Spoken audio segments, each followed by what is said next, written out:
다 없어. 왜 없냐? 자, 의석을 정돈해 주시기 바랍니다. 성원이 되었으므로 제422회 국회 임시회 제2차 정무위원회를 개회하겠습니다.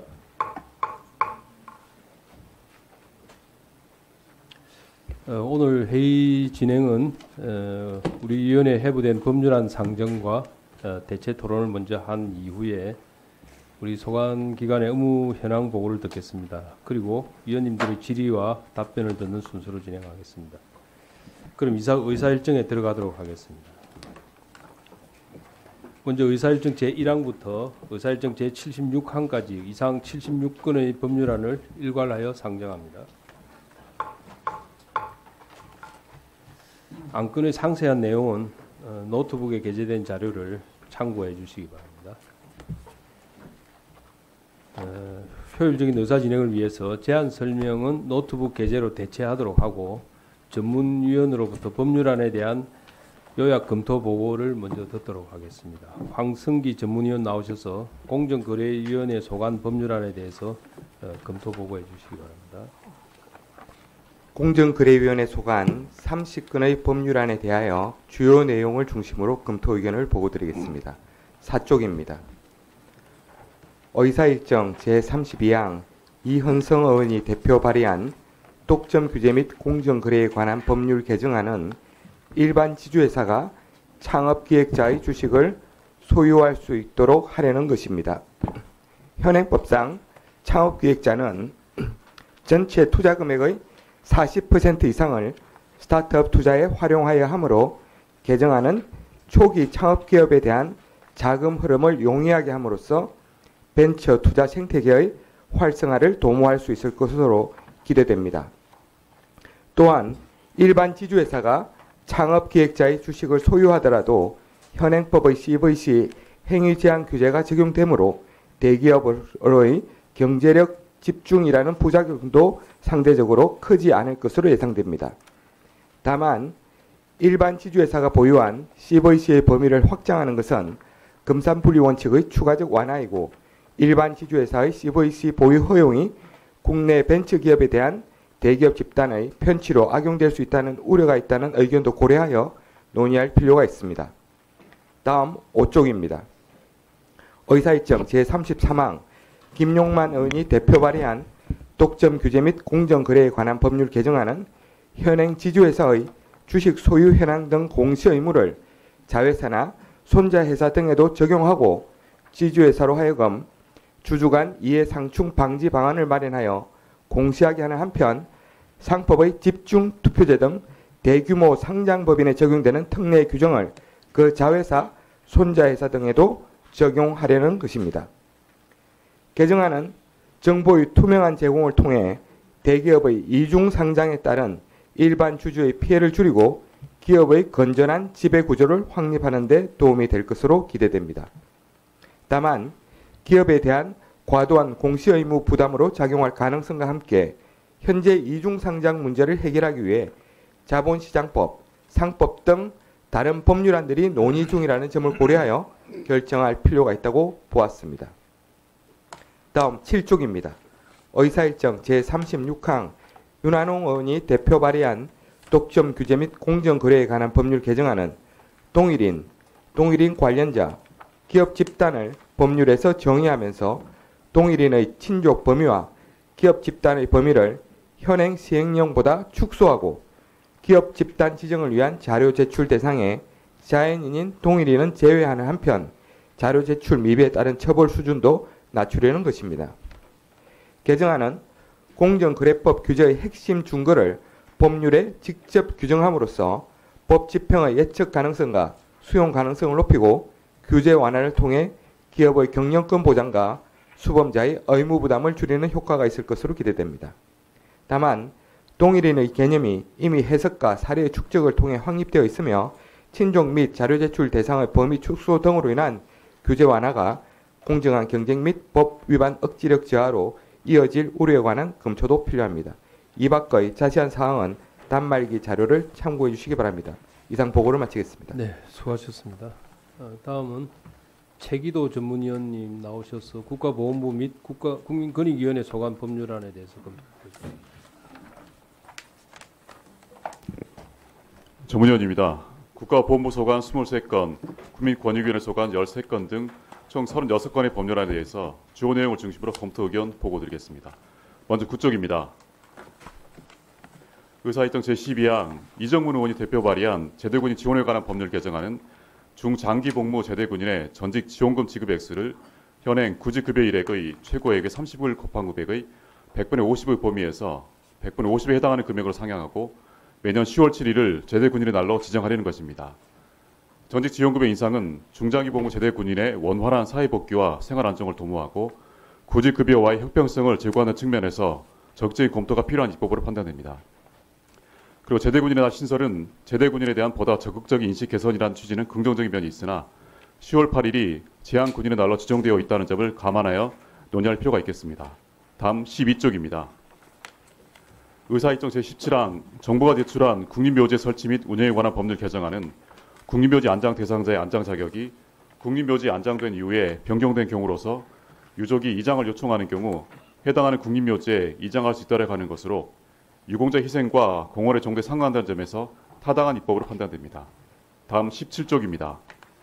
마지막으로 의사일정 제61항 김현정 의원이 대표 발의한 공익신고자 보호법 개정안은 공익신고자 등에 대한 불이익 조치 절차가 예정 또는 진행 중이고 방치 시 회복하기 어려운 피해가 발생할 우려가 있는 경우 국민권익위원회 위원장이 불이익 조치 절차의 잠정적 중지 조치를 요구할 수 있도록 하려는 것입니다.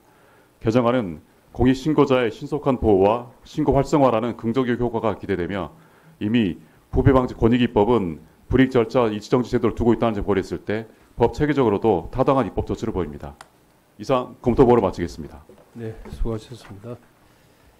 자, 그럼 대체 토론에 들어가도록 하겠습니다. 오늘 상정한 안건에 대해서 질의하실 위원님들 계십니까? 네. 그러면은 질의하실 위원님 안 계시면 대체 토론을 종결하고 오늘 상정한 안건을 법안심사 제1소위원회 및 제2소위원회에 각각 회부하여 심사하고자 합니다. 이의 없으십니까? 네, 가결되었음을 선포합니다.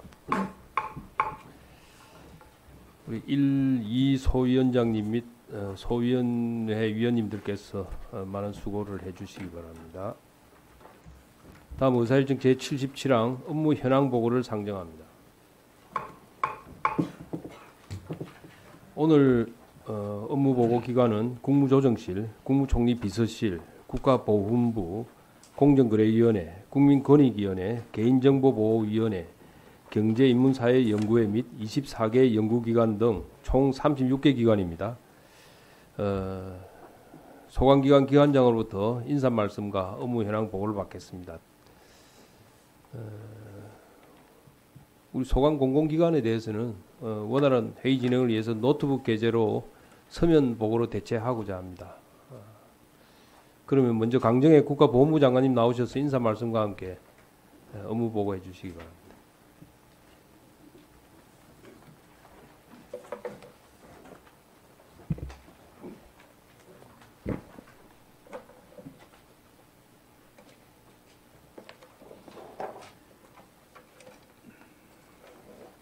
국가보훈부 장관 강정희입니다. 존경하는 윤한홍 위원장님과 여러 위원님들을 모시고 올해 첫 업무 보고를 드리게 된 것을 매우 뜻깊게 생각합니다. 지난해 정무위원회 위원님들의 관심과 격려에 힘입어 국가보훈부는 보훈 가족의 삶의 질을 높이고 모두가 함께하는 일상 속 살아있는 모두의 보훈을 확산하기 위해 노력하였습니다. 그럼 지금부터 국가보훈부의 2025년도 주요 업무 현황을 간략히 보고드리겠습니다. 첫째, 합리적인 보훈 보상 체계 구축을 위해 경제적 보훈 안전망을 구축하고 합리적인 보훈 심사 기준을 정립하도록 하겠습니다. 또한 국가 입증 책임을 강화하고 심사 절차 간소화를 통해 보훈 심사의 공정성을 강화하겠습니다. 둘째, 국가 유공자의 고령화를 고려한 보훈 요양원 추가 건립과 현재 900개인 위탁병원을 올해는 1060개까지 확충하는 등 보훈 의료 접근성을 제고하겠습니다. 고독사 예방과 보훈가족 마음치유센터 운영으로 국가 유공자와 그 유가족의 돌봄을 강화하고 고품질의 재활 의료 서비스를 제공하겠습니다. 셋째, 미래세대 맞춤형 체험 교육 지원 등 학교 현장의 보훈 교육을 활성화하고 영웅을 존중하고 기억하는 보훈 문화 확산에 최선을 다하며 마지막까지 최고의 예우 실현을 위해 국립묘지 안장 접근성 제고 및 대상 확대를 추진하도록 하겠습니다. 아울러 국민들이 유공자를 위한 기부에 스스로 참여하는 일상 속 살아있는 보훈을 실현할 수 있도록 최선을 다하겠습니다. 넷째, 제대 군인의 사회 복귀 지원을 강화하고 제복 근무자를 존중하는 문화 조성을 위해 제대 군인 주간 및 캠페인 등을 추진하겠습니다. 다섯째, 유엔 참전국가의 교류를 강화하고 보훈단체가 투명하게 운영되고 국민들로부터 존경받을 수 있도록 지원하겠습니다. 마지막으로 2025년은 광복 80주년이 되는 해입니다. 광복 80주년 기념사업을 통해 우리나라 국민들을 통합시키고 우리나라 발전을 위해서 국가보훈부는 최선의 노력을 다하도록 노력하겠습니다. 앞으로도 위원님들의 지속적인 관심과 성원을 부탁드리며 주요 업무에 대한 내용들은 이미 배포해드린 자료를 참고해 주시면 고맙겠습니다. 감사합니다. 네, 수고하셨습니다. 다음 방기선 국무조정실장 나오셔서 인사 말씀과 함께 업무 보고해 주시기 바랍니다.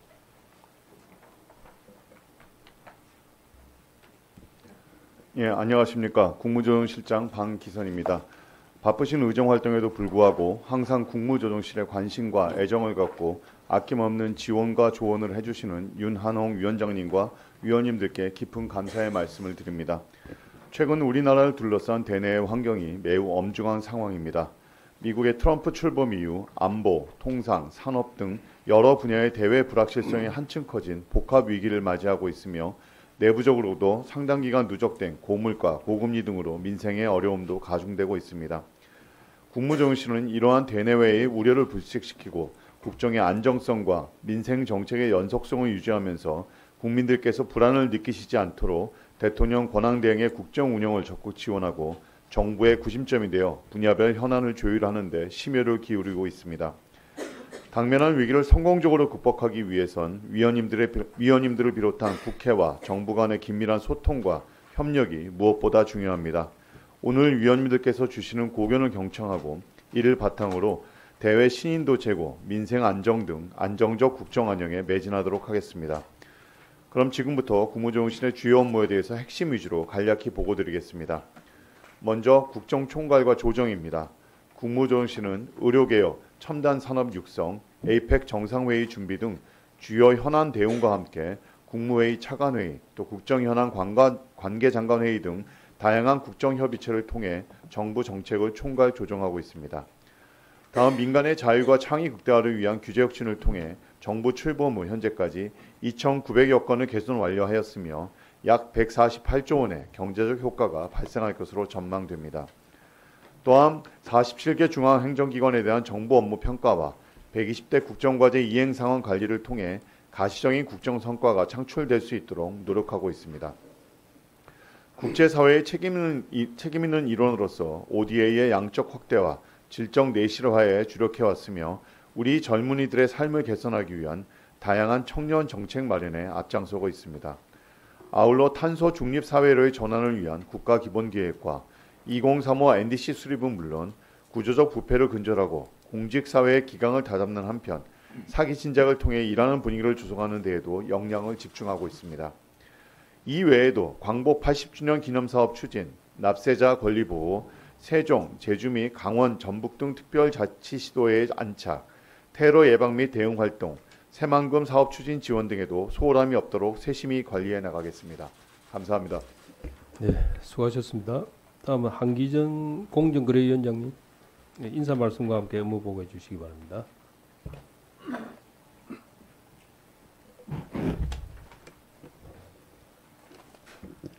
존경하는 윤한홍 위원장님, 그리고 정무위원회 위원님 여러분, 공정거래위원회 위원장 한기정입니다.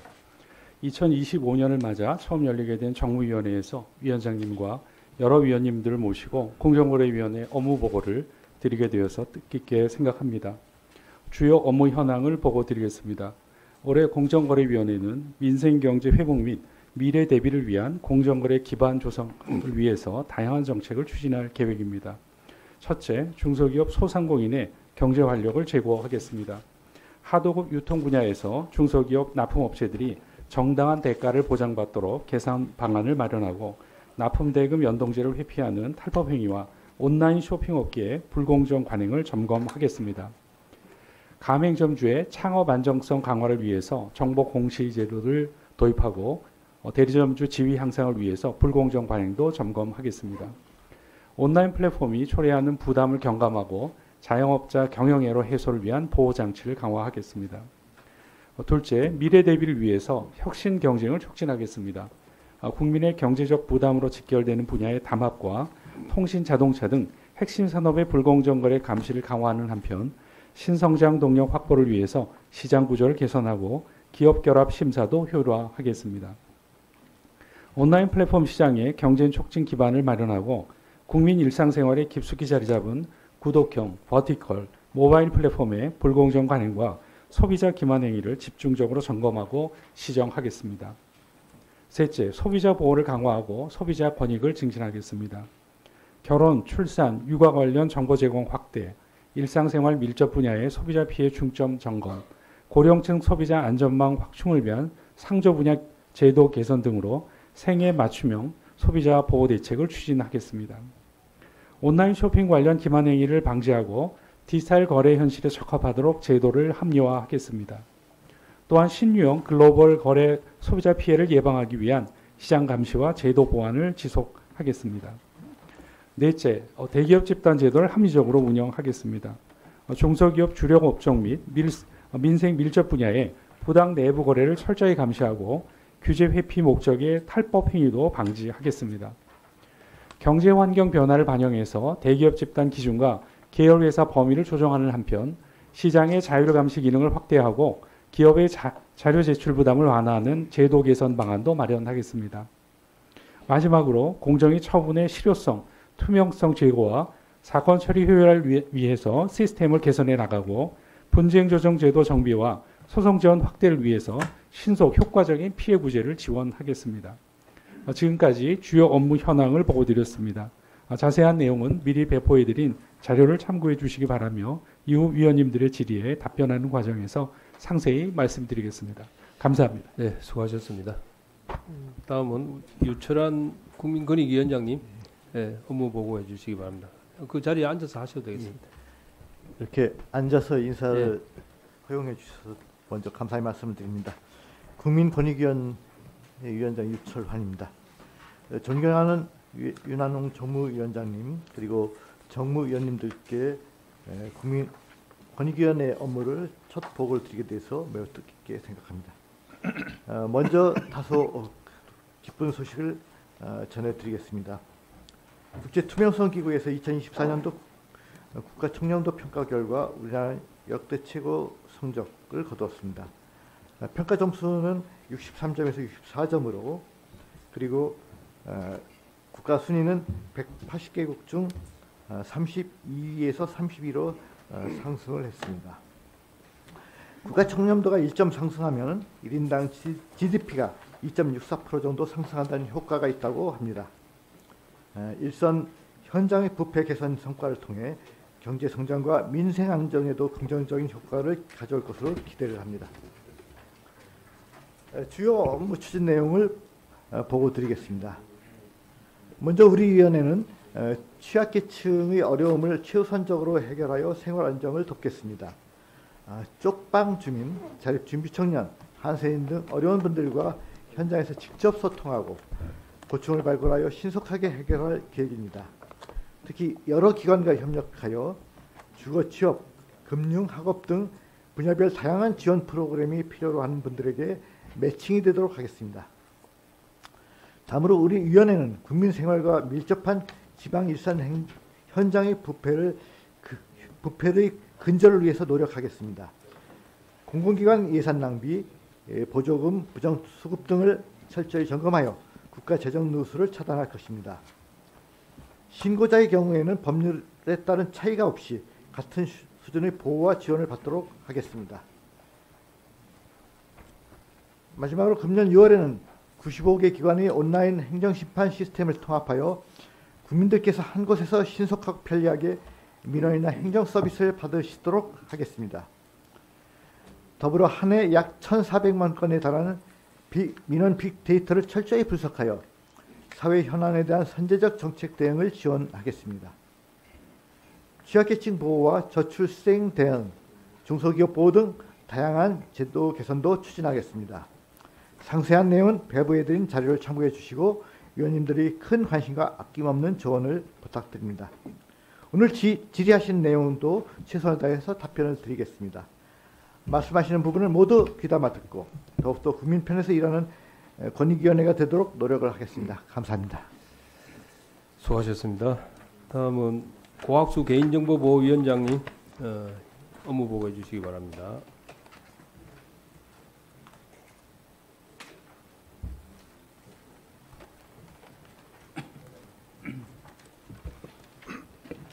존경하는 윤한홍 정무위원회 위원장님 그리고 위원님 여러분, 개인정보보호위원회 위원장 고학수입니다. 여러 위원님들을 모시고 개인정보위가 올 한 해 동안 추진할 주요 정책을 보고드리게 된 것을 매우 뜻깊게 생각합니다. 지난해 개인정보위는 위원님들이 관심과 격려에 힘입어 인공지능과 디지털 대전환 속에서 국민 개인정보 보호와 국민 신뢰에 기반한 데이터 활용 여건 조성을 위해서 최선을 다하였습니다. 엄정한 법 집행으로 개인정보 처리에 대한 사회적 신뢰를 높이고 자동화된 결정에 대한 정보 주체의 대응권을 도입하는 등 디지털 시대에 맞게 정보 주체 권리를 강화하였습니다. 또한 AI 개발의 핵심 재료인 비정형 데이터와 공개된 데이터 등의 처리 기준을 제시하는 등 원칙 기반 개인정보 규율 체계의 기틀을 마련하고 사전 적정성 검토제 또 혁신 지원 원스톱 창구를 운영하여 신산업 현장의 법적 불확실성을 해소하였습니다. 그러면 2025년 주요 업무 추진 계획을 간략하게 보고드리겠습니다. 첫째, 디지털 대전환의 가속화에 대응하여 개인정보 안전망을 강화하겠습니다. 디지털 시대 프라이버시 취약 분야에 대한 선제적인 점검으로 국민이 신뢰할 수 있는 개인정보 보호 환경을 만들어 나가겠습니다. 특히 최근 중국의 딥시크, IP 카메라, 로봇 청소기 등을 통해서 수집되는 개인정보에 대한 국민의 우려가 커지고 있는 상황입니다. 위원회는 우리 국민의 개인정보가 침해되지 않도록 선제적으로 적극 대응하겠습니다. 공공부문의 개인정보 관리 수준 제고를 위해서 공공기관의 법 위반 행위에 대해서는 전면 공표제를 시행하고 대규모 유출 사고가 발생한 기관은 조사 처분 후 3년 내에 추가적인 점검을 받도록 의무화하겠습니다. 둘째, 신뢰받는 데이터 활용으로 신기술과 신산업 혁신을 지원하겠습니다. 국내 AI 산업 경쟁력 확보를 위해 적정한 안전 조치를 전제로 데이터를 활용할 수 있도록 AI 특례 규정을 마련하고 AI 개발 사업자 등의 정당한 이익이나 사회적 현익 등을 고려하여 개인정보를 적법하게 처리할 수 있는 근거를 확대해 나가겠습니다.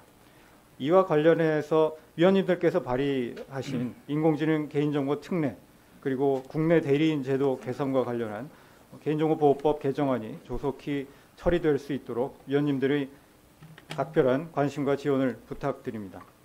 아울러 딥페이크를 악용한 합성 콘텐츠 등에 대한 정보 주체의 삭제 요구권 도입을 추진하고 인격권을 침해하는 개인정보 합성 등을 금지, 처벌하는 방안을 마련하겠습니다. 마지막으로 글로벌 규범 논의의 주도권을 확보하고 마이데이터 제도의 본격 시행으로 국민이 체감할 수 있는 성과를 창출하겠습니다. 90여 개국이 참여하는 2025년 글로벌 프라이버시 총회를 서울에서 개최하여 그간 유럽 중심으로 진행되어 온 개인정보 규범 논의에 아시아를 포함한 다양한 지역의 시각을 반영한 새로운 개인정보 규범 형성을 선도하겠습니다. 또한 국민 일상과 밀접한 의료, 통신 분야 등을 시작으로 마이데이터 제도 안착의 마중물이 될 선도 서비스를 올해 단계적으로 출시하고 다양한 분야로 마이데이터를 확산해 나가겠습니다. 2025년은 개인정보위 출범 5주년이 되는 해입니다. 국민에게 더욱더 신뢰받는 기관이 되도록 최선을 다하겠습니다. 오늘 업무 보고를 통해 위원님들께서 주시는 제언은 앞으로 정책에 충실히 반영하겠습니다. 자세한 내용과 간부 현황은 미리 배포해드린 자료를 참고해 주시기 바랍니다. 감사합니다. 네, 수고하셨습니다. 다음은 신동천 경제인문사회연구회 이사장님 나오셔서 업무 보고해 주시기 바랍니다.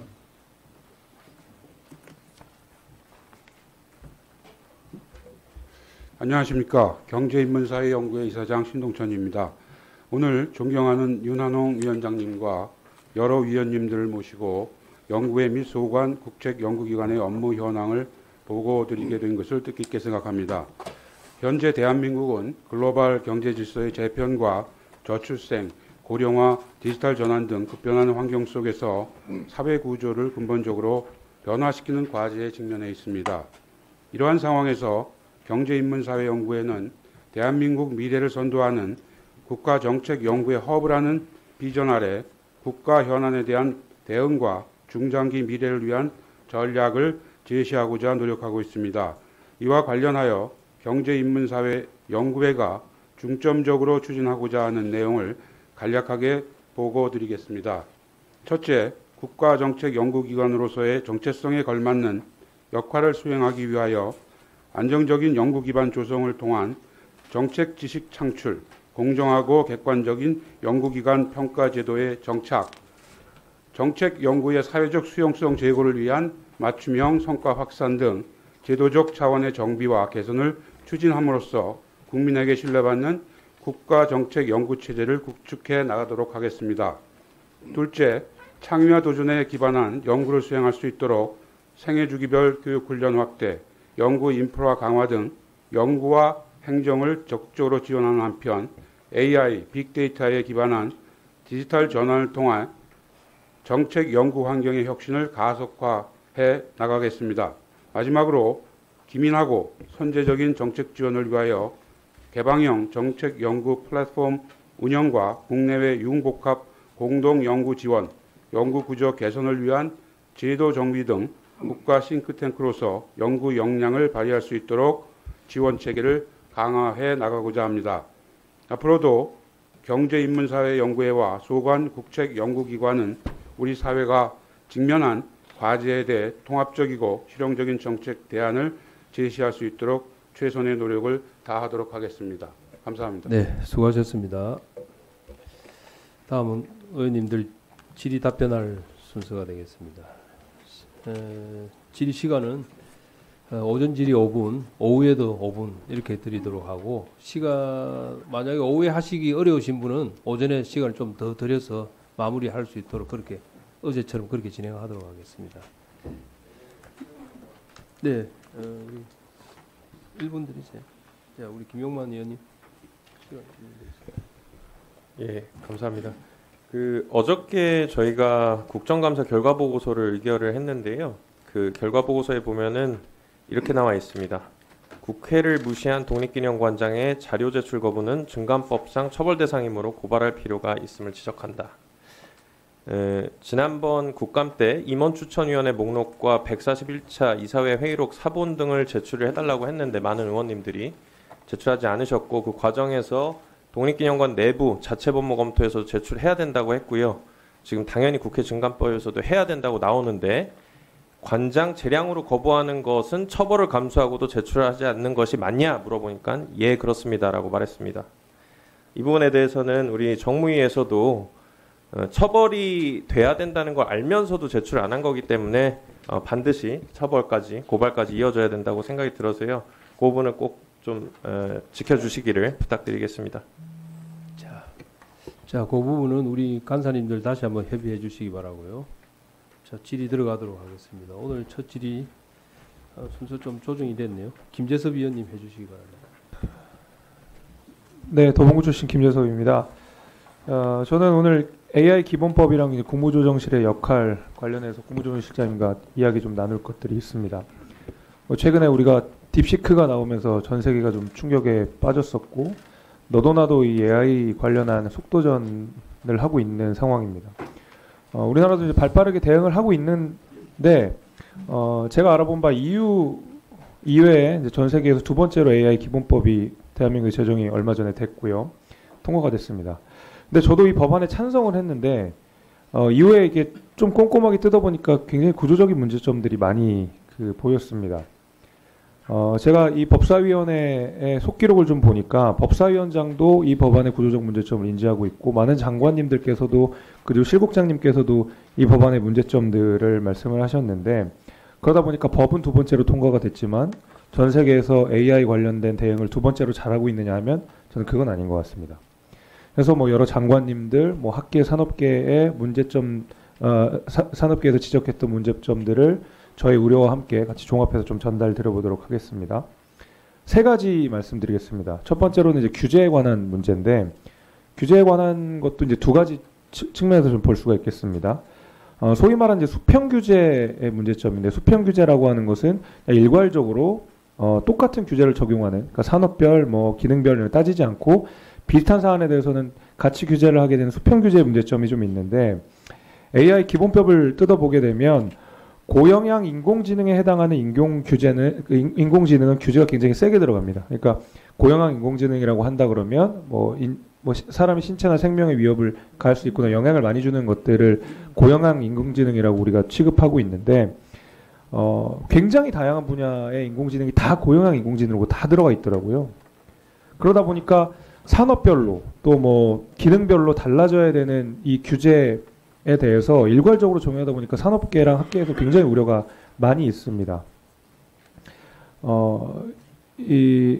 거기다가 이제 과기부가 이 하위 법령들로 이 규제들을 대응하려고 하지만 일단 기본법 자체가 이렇게 설계되어 있기 때문에 아무리 우리가 뭐 하위 법령이나 아니면 뭐 시행령 같은 것들로 조정하려고 해도 잘 안 된다는 문제점이 있다는 말씀을 좀 드리고요. 또 규제 두 번째 관점으로 AI 관련된 규제가 굉장히 여러 부처에 걸쳐 있더라고요. 뭐 금융위원회부터 시작해서 뭐 방송통신위원회까지 여러 분야에 걸쳐 있는데 이러다 보면 이제 중복 규제 문제가 분명히 발생할 수 있습니다. 이 지점도 같이 살펴주셨으면 좋겠고요. 두 번째 문제는 이 규제와 같이 연결되는 문제인데 이 AI 기본법의 컨트롤 타워가 지금 과기부로 되어 있습니다. 총괄하게 되어 있는데 컨트롤 타워가 있는 것 자체는 뭐 좋은 일이라고 생각이 되지만 앞서 말씀드린 대로 고영향 인공지능에 해당하는 모든 인공지능을 다 과기부가 틀어지고 있는 상황이다 보니까 산업별로 대응이 잘 안 된다는 문제들이 분명히 학계에서 지적되고 있습니다. 그래서 그 능동적으로 대처할 수 있도록 우리 국무조정실에서도 한번 대응 방안을 마련해 주시면 좋겠고요. 차라리 이제 아예 일본처럼 총무성이랑 경제산업성의 힘을 완전히 몰아줘가지고 거기에서 가이드라인을 정하고 규제까지도 컨트롤할 수 있게끔 해버리던가 지금 상황에서는 과기부가 업무만 많고 대응은 안 되고 이렇게 되고 있는 상황이거든요. 그러니까 그 부분도 한번 살펴주시면 좋겠습니다. 마지막으로는 이 샌드박스 규제 확대가 좀 필요하다고 생각이 되는데 이번에 보니까 기획형 규제 샌드박스 선정 과정 5개 중에 2개가 이제 AI 관련된 걸로 돼 있는 거는 고무적인 일이라고 생각하지만 앞서 말씀드린 대로 지금 기본법의 문제점들이 좀 있고 그 기본법이 뭐 능동적으로 대처하기 어려운 상황이라 그러면 국무조정실에서 좀 적극적으로 규제 샌드박스를 확대하실 필요가 있지 않느냐라는 생각이 좀 들고 있습니다. 이렇게 국무조정실 3가지 질문을 먼저 드리고요. 시간을 오후 거 대신에 2분을 더 쓰겠습니다. 네네네네. 그 다음에 우리 공정거래위원장님께 질문 하나 드리겠습니다. 네. LTV 담합 관련된 기사를 제가 확인했습니다. 그래서 공정위에서 이거 다루고 있다라고 알고 있는데 이 대출금리 관련된 담합에서 조금 이동이 돼가지고 LTV 담합으로 재조사가 들어간 걸로 제가 알고 있습니다. 굉장히 중요한 문제라고 생각하고 공정에서 잘 처리해 주실 거로 믿고 있지만은 지금 보니까 은행권에서는 이게 LTV 정보를 공유한 것을 가지고 이거는 담합이 아니다. 그냥 정보를 공유한 차원이다라고 대응을 하고 있는데 공정위는 이 사안을 좀 더 엄중하게 보고 있는 것 같습니다. 저는 만약에 담합 사실이 있었다고 하면 이 LTV 규제라는 게 결국에는 이 젊은 사람도 집 사는 문제 그리고 집값 문제 굉장히 경제 문제랑 아주 연결이 되어 있는 만큼 신중하게 바라보셔야 된다는 말씀을 좀 드리면서 근데 우려가 좀 되는 것은 이게 과거에도 비슷한 이런 뭐 담합 문제와 관련해서 공정위가 말하자면 결국에 이제 실패를 했던 사례들이 제가 좀 몇 가지가 알고 있습니다. 이제 2009년에 보니까 주담대 가상금리 담합조사에서도 무혐의가 있었었고요. 2012년에 CD금리 담합조사하는 것도 4년 동안 조사를 했지만 명확한 결론 없이 종결이 된 사안이 있었고요. 또 생보사 관련돼서도 비슷한 문제가 있어서 과징금을 부당한 것은 부당하다라는 사법부의 최종 판결도 있어가지고 결국 과징금에 대해서 4% 이자까지 생보사가 돌려받은 사안이 있었던 만큼 지금 은행권에서 LTV 관련된 정보 공유가 담합이 아니다라고 이야기한 만큼 여기에 대해서 좀 신중하게 잘 처리해 주시기를 부탁을 드리고 거기에 대한 입장을 한번 짧게 좀 듣고 싶습니다. 네, LTV 관련해서 정보 공유 담합 이슈가 지금 공정에서 다뤄지고 있는데요. 저 공정거래법 개정을 통해서 정보 공유도 담합이 될 수 있다라는 근거 규정이 있습니다. 그 얘기 이슈에서 지금 저희가 조사를 했고 그다음에 심의도 했습니다. 근데 심의 과정에서 심사 보고서에서 미리 다뤄지지 않은 새로운 쟁점들이 부각이 돼서 그걸 이제 재조사하고 있는 상황이고요. 의원님 우려하신 바와 같이 과잉 규제가 돼서도 안 되고 또 과소 규제가 되어서도 안 될 것 같습니다. 그래서 합리적으로 심의가 이루어질 수 있도록 잘 살펴보겠습니다. 네. 그리고 소비자 원장님께 마지막으로 좀 질문 하나 드리겠습니다. 그 산후조리원에서 가격 담합이 있었을 수도 있다라는 저 또 언론 기사 보고 그거 좀 지적하려고 하는데 저도 얼마 전에 아기 낳고 산후조리원 이용해봐서 아는데 이게 1,000만 원 이용권이 200만 원이 서울시에서 지원이 되는데 이게 그 산모들의 부담을 낮춰주는 방식으로 적용이 돼야 되는데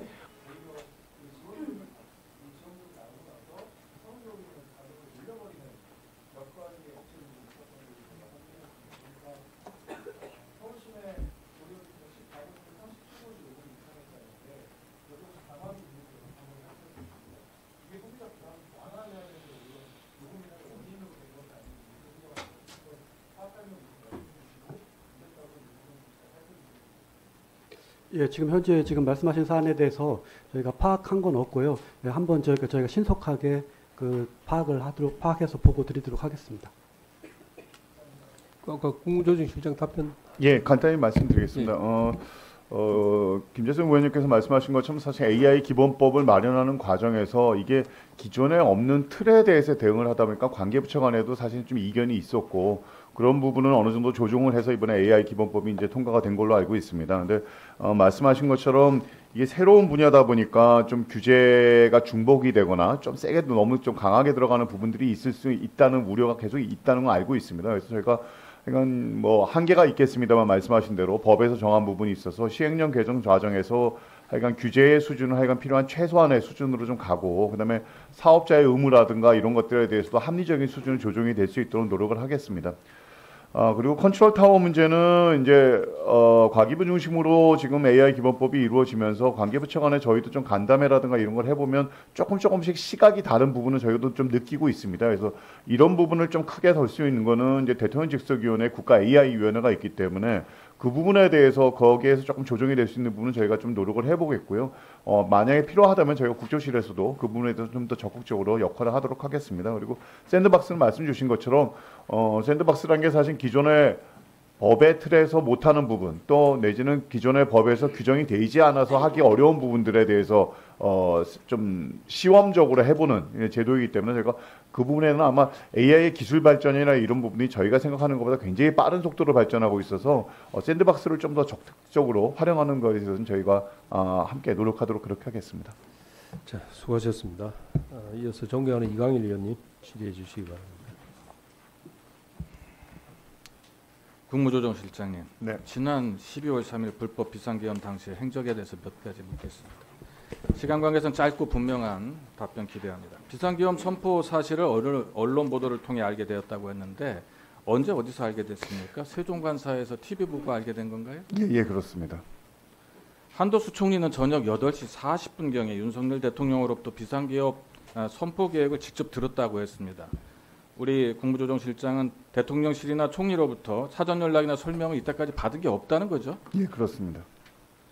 국무조정실장은 국회에서 비상계엄 해제 의결 후 국무위원 소집에 관해서 새벽 2시 17분경 유선 연락을 취하기 시작했다고 답변했었습니다.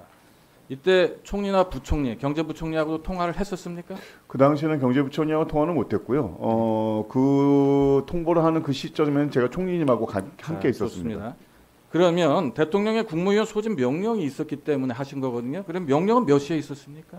대통령님의 국무위원 소집의 명령이 있었던 거는 아니고 제가 2시 그때 한 10분쯤 해서 연락을 돌릴 때는 국무회의를 소집한다는 얘기는 안 했고요. 일단 국무회의장으로 그 용산에 있는 대통령실에 국무회의장으로 다 모여 주십사라고 말씀을 드렸었습니다.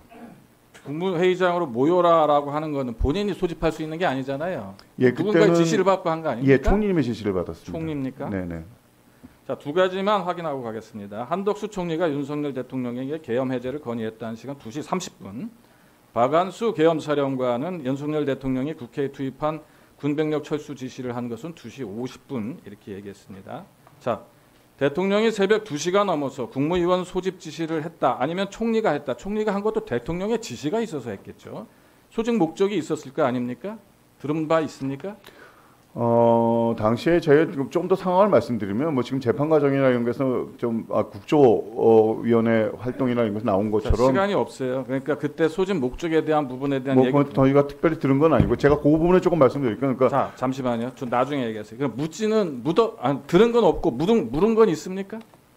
말씀드린 대로 이제 국무회의 해제를 위해서 일단은 모이는 게 좋겠다라는 게 대통령 비서실장의 연락이 총리님께 있었고요. 총리께서 소집을 해라 해서 제가 소집을 했습니다. 자, 새벽 2시에는 이제 부모 자식 간에도 오라가라 하면은 사실은 사유를 얘기하거나 묻는 게 당연한 거 아니겠어요? 근데 누군가 판단을 해가지고 국무위원들 모이라 했다는 거고요. 좀 이게 조금 약간 상식적이지 않은 것 같아서 뭐냐면 국무위원들이나 그에 준하는 사람들이 다 이 문제를 굉장히 심각하게 받아들였을 가능성은 있는 것 같아요. 자, 국무조정실장은 내란이나 2차 계엄 관련해 검찰 조사 받았습니까? 예, 뭐 받았습니까? 계엄 관련해서 검찰 조사 받았습니다. 실장 계엄 해제를 위한 소집이었을 거라고 생각을 하는 겁니까 이게? 예, 그렇습니다. 지라성 같은 국무위원들이 그 시간 사유 없이 국무회의에 소집했을 거라면은 이걸 물었을 것 같습니다. 이건 뭐 상식적인 수준에서 당연한 거고요. 많은 사람들이 물었을 것 같습니다. 그러면 모든 사람들이 이 내용에 대해서 공유가 돼 있었다는 겁니다. 국무위원들이. 그렇죠? 무슨 내용에 그때 대해서? 계엄과 관련돼 가지고 해제를 해야 되는지 말아야 되는지 굉장히 급박한 상황이라는 거 서로 상황이 공유됐다는 거 아닙니까? 지금 말씀에 따르면? 뭐 계속 말씀 주시면 제가 답드리겠습니다. 네. 최상목 권한대행이 새벽 몰랐습니다. 2시 6분경에 안건에 네. 대한 언급 없이 국무회의장으로 오라는 문자를 받아서 무시했다. 4시가 다 돼서 계엄해제 국무회의라는 문자를 받았지만 이미 너무 늦어서 계엄해제 국무회의에 불참할 수밖에 없었다. 이렇게 얘기했습니다. 부총리가 이게 대통령이나 총리의 지시사항이나 아니면 전체 국무위원 그때가 계엄이 선포됐을 때인데 무시를 했어요. 무시할 만한 사유가 있어서 무시한 거 아닙니까? 뭐 제가 총리 아니 해제하려고 모이자고 하는 걸 무시해요? 여기 다 본인의 워딩이 무시했다고 돼 있어요. 뭐 제가 부총리께서 하시는 행동에서 제가 설명드리기는 어려울 것 같습니다. 최상목 부총리가 그렇게 경박한 사람입니까? 이런 걸 무시했다라는 표현을 정확히 워딩으로 했는데 자 무시할 만한 무엇인가가 있었다는 것이 본 의원의 추정입니다. 2시 17분경 국무위원 소집은 비상계엄 해제가 아닌 제2차 비상계엄을 진행하는 데 필요한 절차적 정당성을 확보하기 위한 조치였다. 이게 본인 의원이 정황상 나타난 결론입니다. 만약 비상계엄 해제를 위해서 국무회의를 소집했다면 국무위원들에게 안건을 설명했을 것이다. 저는 생각하는 거고요. 근데 안건도 구체적으로 알리지 않았어요. 한도수 국무총리가 비상계엄 해제를 건의도 하기 전에 국무회의를 좀 소집했다. 이게 2차 계엄을 준비하는 과정 중에서 절차적 정당성을 갖추기 위한 목적이라고 저는 추론을 하는 겁니다. 자, 저 1분만 더 쓰겠습니다. 결국 내란 속의 윤석열 대통령이 국회에서 계엄 해제 잠깐만 이강일 의원님 오후에 질의하실 거예요? 당겨 쓰세요 그러면 오후에 하시고. 네. 자, 윤석열 대통령이 국회에서 계엄 해제 의결이 있은 후에도 2차 비상계엄 선포를 준비했었다라는 정황입니다. 이게 실행에 옮기려고 했다는 정황이라고 저는 아주 유력한 정황이 될 수 있다라는 얘기입니다. 물론 다른 해석도 가능할 수 있습니다. 마무리 그냥 하겠습니다. 이번 비상계엄은 여러 국무위원들도 증언하듯이 심각한 절차적 하자가 있는 명백한 위헌 행위입니다. 그렇다면 내란 불법이죠. 뿐만 아니라 윤석열은 국회 비상계엄 해제 의결 후에도 2차 비상계엄을 준비했다는 정황이 있습니다. 그런데 일부 군인과 국무위원들이 회피하고 따르지 않았기 때문에 좌절된 것이다.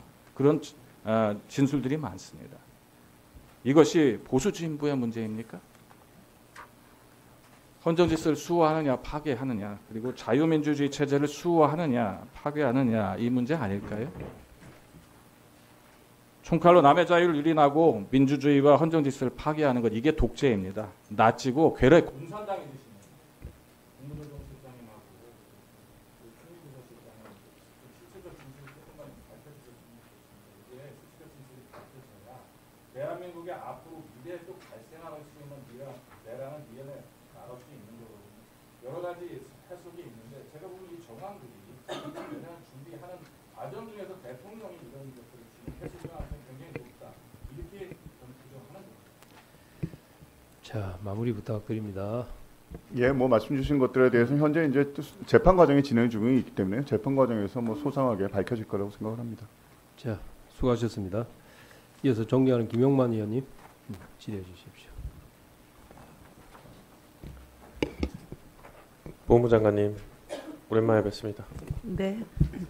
예, 이 현안 질의 때 이런 질의를 드리는 것 자체가 좀 어처구니가 없는데요. 지난 2월 14일에 대정부 질문에서 김문수 고용노동부 장관이 일제시대 김구 선생 국적이 뭐냐 물어보니까 중국 국적을 가졌다는 이야기도 있고 여러 가지가 있는데 그 부분은 국사학자들이 다 연구해 놓은 게 있습니다. 법무부 장관님, 백범김구 선생이 중국인이었습니까? 이 부분에 대해서는 헌법에 3일 정신을 아니, 헌법이 나옵니까 지금 대답에? 네.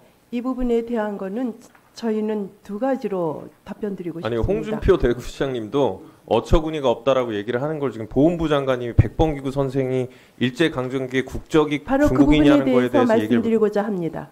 근데 왜 헌법이 나옵니까? 헌법에는 3일 정신을 이어받는다 하는 말이 나오고 1965년에 외교부는 우리나라의 일제 강점기에 대한 것을 답을 했습니다. 공무조정 시장님. 그에 따르면은 그만하세요. 네. 공무조정 그렇게 시장님, 이해를 어떻게 지금 백범김구가 중국인이라는 거에 대해서 어떻게 생각하세요? 제가 말씀드리는 잠깐만요. 답변 두 가지에 제가 안 듣겠다고 의하면은 시간 멈춰주세요. 네.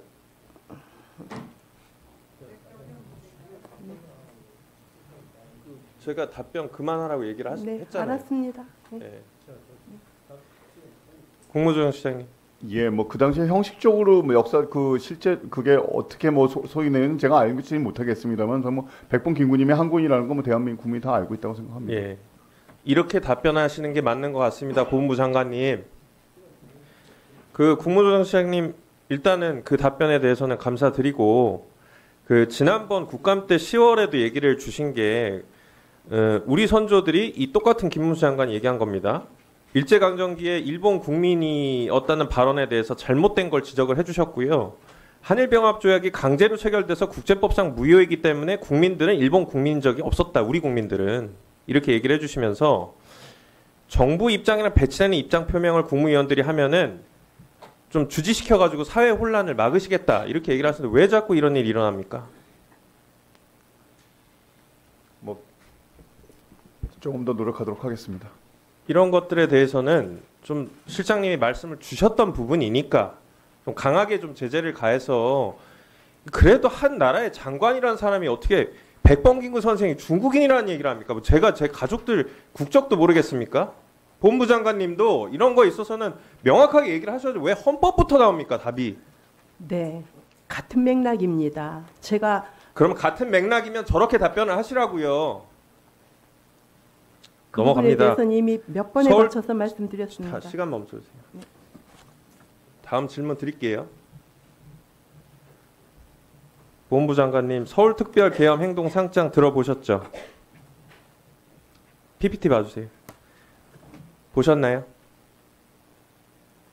지금 제가 지금 보셨어요? 같습니다. 네. 윤석열 대통령 이름으로 12월 3일 서울특별계엄행동상을 수여합니다라고 적혀 있어요. 발행된 날짜 2024년 12월 12일. 이 상장을 국가보훈부 상장실에 기입함. 이거 보훈부가 준 거 아니죠? 아닙니다. 네. 네. 그러면 이제 위조예요, 이게. 형법에는 공문서 위조가 10년 이하의 징역으로 되어 있는데 지금 이뿐만이 아닙니다. 저한테 제보를 주신 분과 온라인 커뮤니티에 올라온 글을 보면 길에서 누가 이거를 팔고 있던데 이게 뭐냐? 만약 이게 사실이면 위조한 공문서, 대통령 이름을 팔아서 이 돈을 받고 이게 사기죄죠, 사기죄. 본인 개인의 경제적 이득을 취한 거예요. 이 내용에 대해서 파악해 보셨어요? 뉴스로 한번 나왔던 거는 점검을 했고 상장은 오늘 지금 처음 보고 있습니다. 이에 대한 거는 국가보훈부에서는 점검을 해서 아니라는 걸 밝혔던 적이 있습니다. 거기에 대해서 밝히지 않아서 저희가 물어봤어요. 이게 저희가 질의를 드린 게 1월 5일인데 지금 한 달 반이 지났죠. 국가보훈부에 대응 가치가 없다 그래가지고 사실관계 해명하는 보도자료를 내지 않았다는데 지금 장관님 무슨 소리 하십니까? 네, 그 부분에 대해서는 제가 다시 한번 알아서 오후에 답변 드리도록 하겠습니다. 2025년 보훈 업무 시행 지침에 이렇게 얘기를 해요. 온라인 이슈에 대해서는 신속한 초기 오보 대응, 수시 모니터링을 통해 허위 조작 정보에 대해서 적시 대응하겠다. 아무것도 안 했잖아요, 지금. 근데 이런 거 보훈 업무 시행 지침 왜 냅니까? 네, 살펴서 오후에 답변 드리겠습니다. 이거 무대응으로 넘어갈 일 아닙니다. 보훈이라는 가치가 얼마나 중요한데 이런 게 나오면은 강력하게 대응을 하셔야죠. 그래야지 보훈부가 하는 업무들이 다 유의미해지는 겁니다. 그죠? 네, 그렇습니다. 네. 이 부분에 대해서 어떻게 대응하실지 의원실로 보고해 주세요. 네, 알겠습니다. 네. 자, 수고하셨습니다. 우리 법무장관님 답변을 좀 당당하게 하십시오. 네. 자, 우리 본부에서 판단한 내용을 장관님 판단한 내용을 그대로 답변하시면 됩니다. 네, 알겠습니다. 예. 네. 자, 이어서 존경하는 이인영 의원님 질의해 주시기 바랍니다. 국무조정실장님, 예. 계엄이 선포되고 나서 실장님이 총리께 전화를 드렸을 거 아니에요. 네. 어떻게 된 겁니까? 뭐 등등 해서. 네네. 그랬더니 계엄이 됐고. 통화가 안 됐습니다. 저 전화를 못 받으셨습니다. 예, 제가 전화를 드렸는데. 그러면 서로 통화가 안 된 상태 속에서 서울로 올라오신 거예요? 그냥 서울로 올라왔습니다. 그냥 네. 올라오셨고. 네네. 그다음에 서울에 도착해서 종호청사로 들어가니까 총리가 계셨을 거고. 예, 그래서 그렇습니다. 총리한테 바로 갔을 거고. 네네. 그때 총리가 하신 말씀이 뭡니까? 계엄이 됐다는 얘기는 할 거고. 근데 많은 사람들이 반대를 했는데 그냥 계엄을 선포했다. 이런 얘기를 했습니까? 예, 그렇습니다. 그러고 그 계엄 선포 과정에서 국무회의에 절차적 하자가 많다. 이런 얘기도 했습니까? 그러니까 그때 뭐 절차적 하자가 많다 이런 얘기보다 사실은 뭐 제대로 된 회의는 아니고 하여간 이렇게 됐다 뭐 이런 팩트를 말씀해 주셨습니다. 그러니까 그냥 뭐 이렇게 됐다 이렇게만 얘기했지 절차적인 뭐 실체적인 하자가 있다 없다 이런 얘기는 안 아니 했다. 그 팩트들을 말씀해 주시는 게 사실 그게 판단해 보면 절차적으로 문제가 있는 것들이었던 어쨌든 거죠. 그렇게 네. 규정적인 얘기는 뭐 아무 그러니까 뭐 안건도 없었고 뭐 그런 말씀하신 거죠. 그런 네. 규정적인 얘기는 안 했고 그냥 팩트로만 얘기했고. 네네네. 근데 본인이 느끼기에는 뉘앙스상 부정적이었다. 예. 이런 거 덧붙인 얘기고 네네. 덧붙인 얘기지 규정된 얘기는 아니고 일단 그 다음에 하나만 더 물어볼게요. 그 어쨌든 계엄이 됐으니까 이와 필요한 어떤 조치들을 취했을 거 아니에요? 뭐 최소한의 필요한 인력들이 비상근무체로 돌입할 수 있도록 소집을 하라든가 아니면 뭐 아까 얘기했던 것 중에서 뭐 국제적인 대외적인 상황이 어떤지 뭐 점검을 하라든가 그다음에 국회에서 어떤 상태인지 확인을 하라든가 뭐 이런 뭐 필요 조치들 이런 것들은 얘기를 했을 거 아니에요. 일단 그 당시에 말씀하신 게 총리께서 말씀하신 게 정말 그 뭐 끝까지 말렸어야 했는데 못한 거에 대해서 굉장히 회한이 좀 있으신 표현을 여러 번 쓰셨고요.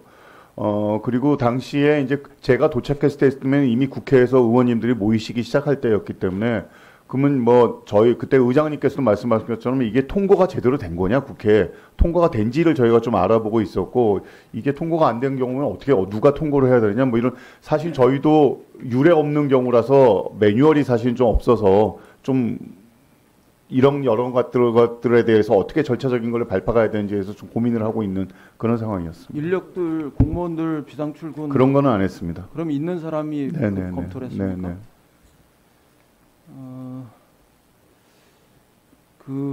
그러면 우리 그 국회에 와서 말씀하시는 과정에서 절차적 실체적 흠결이 많이 있었다 이렇게 규정을 했단 말이에요. 네. 그게 무슨 뜻입니까? 말씀하신 것처럼 이제 국무회의를 개최하려고 그러면 이제 국무회의에 대한 개시가 있어야 되고 종결이 있어야 되고 저희가 보통 얘기할 때는 안건이 있어야 되고 안건에 있는 안건의 번호가 있어야 되고 그리고 그 안건에 대한 발의가 있어야 되고 뭐 여러 가지 것들이 절차가 있어야 되지 않겠습니까? 그리고 마지막으로 가면 이제 부서가 있어야 되는데 이러한 절차들이 제가 뭐 참여를 안 해서 모르겠습니다만 총리님 말씀에 보면 거의 없었다라는 말씀이었습니다. 부서까지 얘기했습니까? 아니 그거는 제가 지금 후에 말씀드리는 그러니까 거고요. 네. 했던 얘기만 정확하게 좀 해주시는 게 더 좋을 것 같은데 일반적으로요. 네. 그 절차적인 성립 요건에서 제일 중요한 게 정족수잖아요. 네. 그렇잖아요. 네. 네. 그리고 뭐 지금 이야기하는 대로 하면은 뭐 의원 번호 등의 안건 상정, 뭐 심의 절차 이런 것들도 있고 사후적으로 속기록 이런 것도 있고 그다음에 장소의 공식성 같은 것들도 있어야 되는 거 아니에요? 그러니까 예를 들면 국회 같은 경우는 본회의장에서 의결 안 하면 다 불법이란 말이에요. 그러니까 뭐 그 등등 있는데 그때 총리가 이야기했던 절차적인 그 실체적인 흠결이 상당히 있었다. 이것의 구체적인 워딩이 뭐냐요? 사실은 그 당시에 굉장히 정신이 없어요. 저도 정확한 워딩에 대해서는 기억이 잘 안 납니다. 그렇게까지는 이제 기억이 잘 안 납니다. 기억이 안 네, 나거나 네, 네. 얘기가 없었거나. 얘기는 뭐 여러 가지 하셨는데요. 기억은 잘 안 납니다. 네. 그러니까 국회에 와서 사후적으로 절차적 실체적 흠결이 상당히 있었다. 많이 있었다. 이렇게 얘기한 건데 네. 그게 뭐냐? 이런 것들에 대해서 기억이 나지 않는다. 이게 어떤 측면에서 놓고 보면은 이제 총리는 계엄을 말리기 위해서 국무회의를 소집해서 논의해야 된다 이렇게 이야기한 거라고 하지만 어떤 의미에서는 정족수를 성립시켜 버린 거예요. 의결 정족수는 아니지만 의사 정족수를, 개의 정족수를. 그다음에 또 하나는 그런 계엄 방지용이나 아니면 시간 지연용 이런 국무회의와 또 다르게 그러면은 이렇게는 물어볼게요. 본질적으로 위헌이다 이런 부분들을 간접적으로 시인한 거다 이렇게 볼 수도 있습니까? 왜냐하면 실체적인 흠결이 많이 있다. 그러니까 그 부분에서는 제가 판단을 해야 되는데요. 제가 그 판단할 위치에는 현재 있지 않고 아니, 그 당시에는 워낙 정신이 없는 상황에서 제가 잘 기억이 안 나고요. 말씀드린 대로 지금 현재 그게 재판과 수사가 진행이 되고 있는 상황 아니겠습니까? 그 부분에서 제가 뭐 그 당시에 희미한 기억을 토대로 해서 판단하는 건 옳지 않다고 생각을 합니다.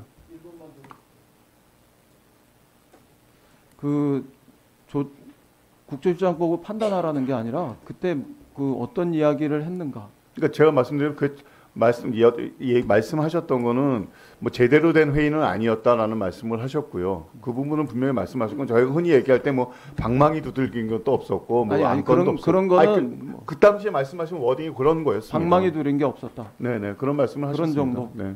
아니 그러니까 그런 정도가 아니라 거기에다가 안건도 없었다. 제가 생각할 이런 말씀을 하신 때는 거죠. 뭐 절차적 흠결이 많이 있었다. 이거와 다르게 절차적 실체적 흠결이 많이 있었다. 이렇게 들어갔기 때문에 실체적 흠결과 관련한 어떤 워딩이 뭐냐 이런 것들을 알고 싶어서 물어보는 거예요. 예, 근데 그게 기억이 안 난다. 예, 그렇습니다. 없었다는 아니고? 네네 기억이 안 납니다. 정확하게. 지금 정확한 워딩을 기억이 안 나는데 어떻게 없었다는 것을 아니 정확한 워딩을 물어보시니까 제가 기억이 안 난다고 말씀드리지 그러니까 않습니까? 그런 류의 워딩이 있냐 이거죠. 정확한 워딩은 누구도 기억 못 할 거예요. 근데 그러니까 제가 뭐 더 이상 여기서 뭐 제가 뭐 희미한 기억을 토대로 해서 말씀드리는 거는 적절치 않은 것 같습니다.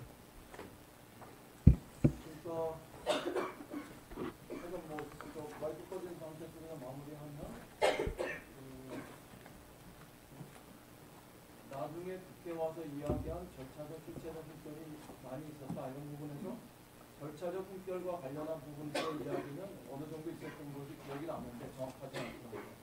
그런데 본질적으로 위헌이다 이런 것들과 관련된 실체적 흠결과 관련한 이런 워딩에 대해서는 있었는지 없었는지 기억이 없다. 있었는지 없었는지 기억이 없다. 일단 그 정도. 네, 수고하셨습니다. 자, 이어서 존경하는 강훈식 의원님 질의해 주십시오. 네. 저 앞선 동료원의 질의에 보훈부 장관 김구 선생이 한국인인지 중국인인지 단답으로도 대답 못하는 것에 대해서 원래 질의 오늘 준비한 건 그게 아닌데요. 매우 유감스럽습니다. 다시 답변 드릴까요? 제가 물어보지 않았습니다. 여기가 지금 학생들 가르치는 왜냐하면 데입니까? 제가 답변 장관, 드린 내용하고 내가 달랐어요. 질문하지 않았습니다. 우리가 여기서 배우러 온 게 아니에요.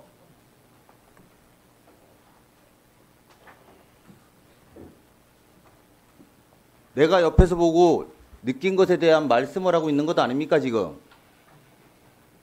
그러면 질문에 답변을 똑바로 하셨어야지.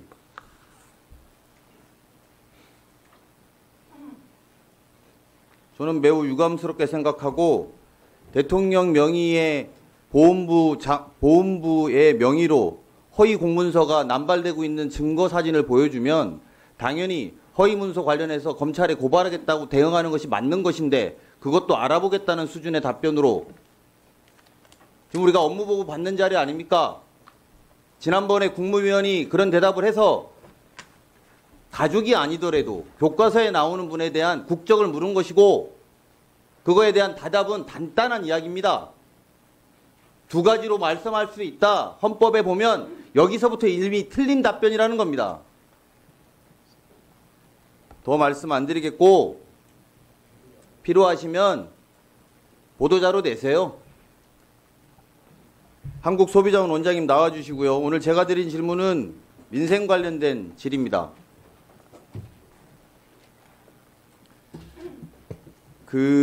제가 오늘 드리는 내용이 아마도 부처의 여러 관계의 조정 역할이 필요해서 국무조정실장님도 이걸 잘 들으셨으면 좋겠습니다. 네.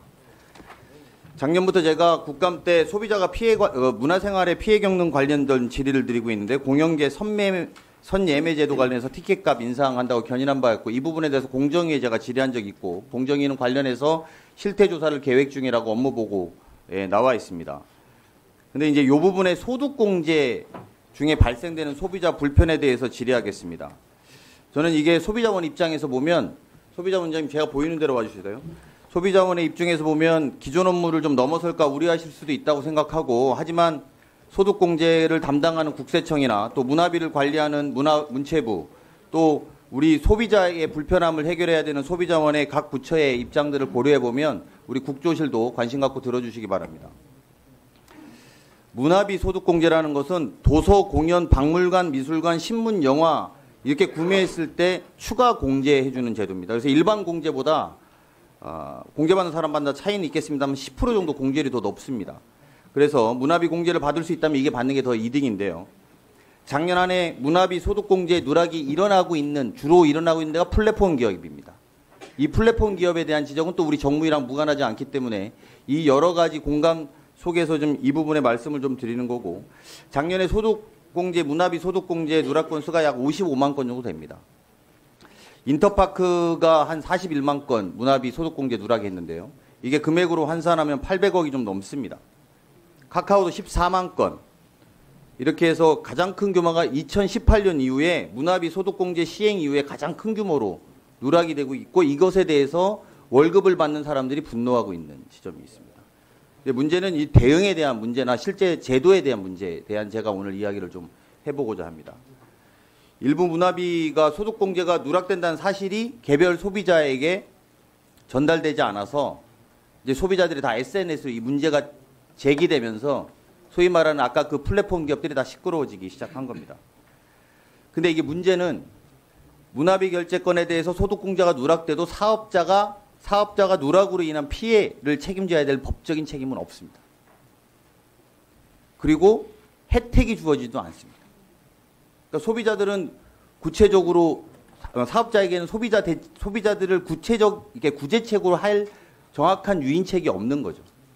쿠팡은 그러다 보니까 쿠팡은 어떤 데냐면 우리나라에서 4번째로 도서 판매를 많이 하는 데입니다. 쿠팡은 아예 소득공제 사업자로 등록이 안 돼 있어요. 문화비. 이것도 플랫폼에서 일어나는 거죠. 카카오도 그렇습니다. 카카오는 좀 경우는 다른데요. 그래서 쿠팡에서 산 책을 사면 문화비 소득공제를 못 받습니다. 그리고 이게 소비자에게는 자신의 문화 결제권이 국세청에 자동 집계되는 게 너무 당연한 일인데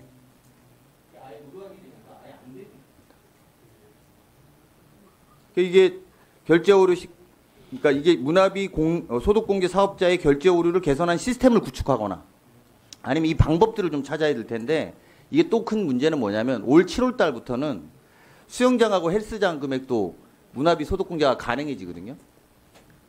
근데 이게 뭐 추정치만 하면 문화비 소득공제는 7,000곳이고 헬스장은 13,000곳 정도 되는데요.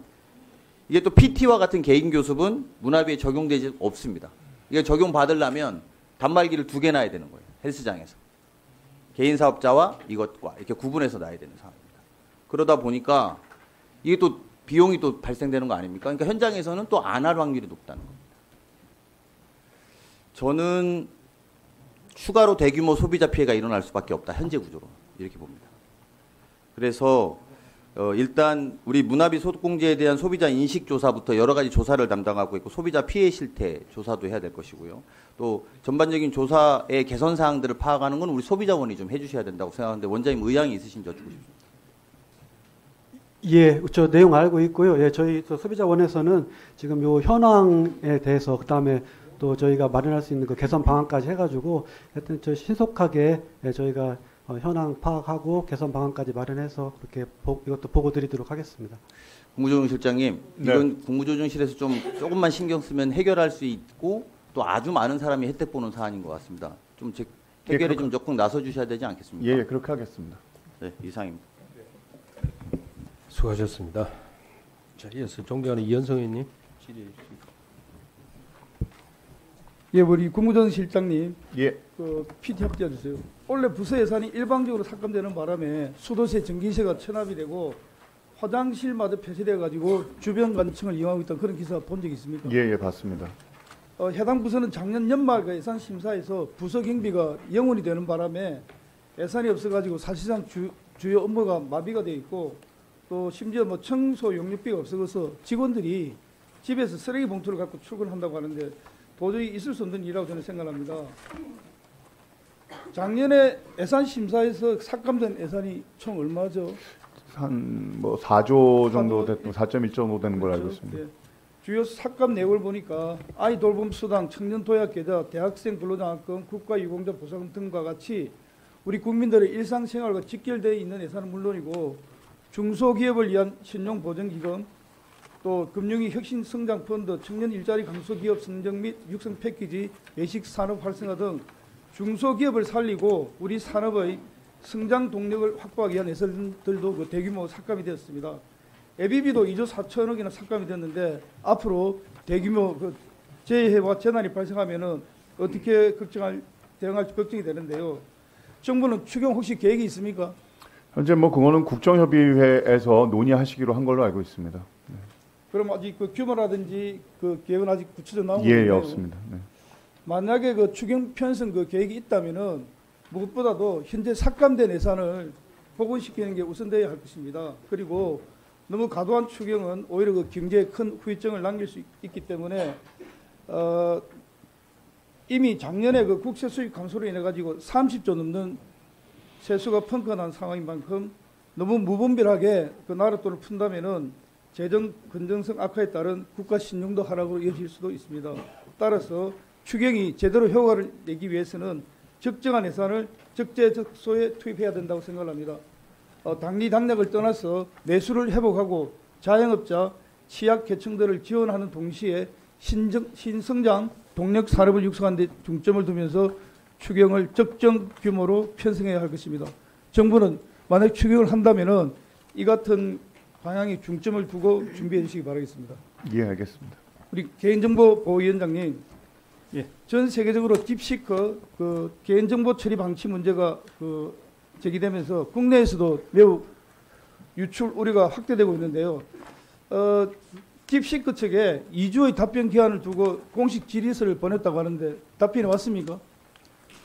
질의서 보낸 것 중에 일부 항목에 대해서 답변이 왔고요. 이제 추가적인 답변 이제 올 걸로 예상을 하고 그 다음에 저희가 추가적으로 또 질문을 하게 될 것으로 생각을 합니다. 플랜 A, B가 있다고 그랬는데 그걸 좀 설명해 줄 수 있나요? 저희가 딥시크가 국내에 출시된 후에 한 3, 4일 만에 질의서를 1차적으로 보냈고요. 질의서를 보낸 것에서 그치질 않고 여러 가지 채널을 통해서 뭐 외교 채널도 통하고 국제적인 공조 대화도 하고 뭐 이런 다양한 경로를 통해서 그 딥시크 촉과 이제 채널을 확보하려는 노력을 했고요. 또 반대로 이제 딥시크 촉에서는 이 사안의 심각성, 특히 한국에서 여론의 반응이나 이런 것에 대해서 상황의 심각성을 인지를 하고 상대적으로 빨리 반응을 한 편이긴 합니다. 구체적으로 어떤 정보가 얼마만큼 넘어간 걸 파악이 됩니까? 저희가 이제 자체적인 기술 분석을 하면서 파악한 부분이 일부 있는데요. 이제 딥식의 서버로 넘어간 부분도 있지만 제3의 서버로 데이터가 넘어간 부분이 있고요. 이제 그 제3의 서버로 넘어간 데이터의 내역에 대해서는 저희가 추가적인 분석과 뭐 그런 조사 과정이 좀 필요할 것 같습니다. 엊그제 위원회에서 향후 그 법상의 AI 특례 신설 및 해외 사업자를 대상으로 행정 집행력을 강화하겠다고 밝힌 바 있죠. 네네. 그런데 이미 딥시크는 개인정보 처리 방침상 개인정보를 국외 서버에 저장을 하고 옵트아웃을 제외하는 등 여러 가지 문제점이 제기가 되었습니다. 현재 위원회에서 딥시크 앱을 신규 다운로드 받지 못하도록 조치를 했죠. 네, 그렇습니다. 그렇지 이미 사용하고 있는 소비자를 대해서는 개인정보 유출이 우려되는데 이것은 어떤 대책을 강구하고 있습니까? 일단 그 앱이 차단이 된 것은 워낙 사안이 이제 급하고 앱을 통해서 다운로드 받는 숫자가 늘어나고 있어서 더 문제가 이제 커지기 전에 일단 이제 추가적인 다운로드는 하지 않도록 한 것이고요. 의원님 말씀하신 대로 이미 다운로드 받은 부분에 대해서 저희가 그 자체를 뭐 다운로드한 걸 삭제하는 걸 강제할 수 있는 현실적인 방법은 이제 이렇게 쉽지는 않고요. 이미 다운로드돼서 이제 사용하고 있는 과정에서 어떤 데이터가 넘어갔고 그 데이터가 혹시나 우리 국민의 어떤 개인정보 보호 관련해서 문제 상황이 발생하지 않을 것인지에 대해서는 저희가 이제 추가적으로 조사하고 확인하고 필요한 조치를 취하도록 할 것이고요. 이제 의원님 말씀하신 대로 법 개정 이슈가 좀 있습니다. 이제 실증 특례라든가 대리인 제도라든가 이런 것도 이제 발의가 돼 있는 상태인데 그 부분 조금 더 적극적으로 추진하도록 하겠습니다.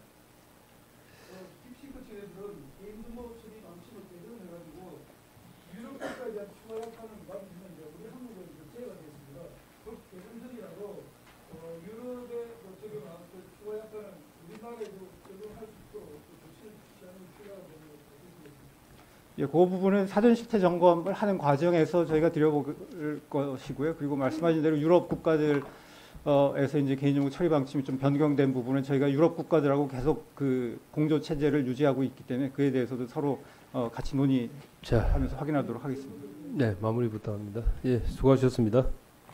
이어서 존경하는 김승원 의원님 질의해 주십시오. 예, 제가 개인정보 보호위원장님께 질의를 할 텐데요. 잘 안 보여서 혹시 뭐 불편하지 않으시면 다른 데로 좀 나와 주시면 어떠실까요?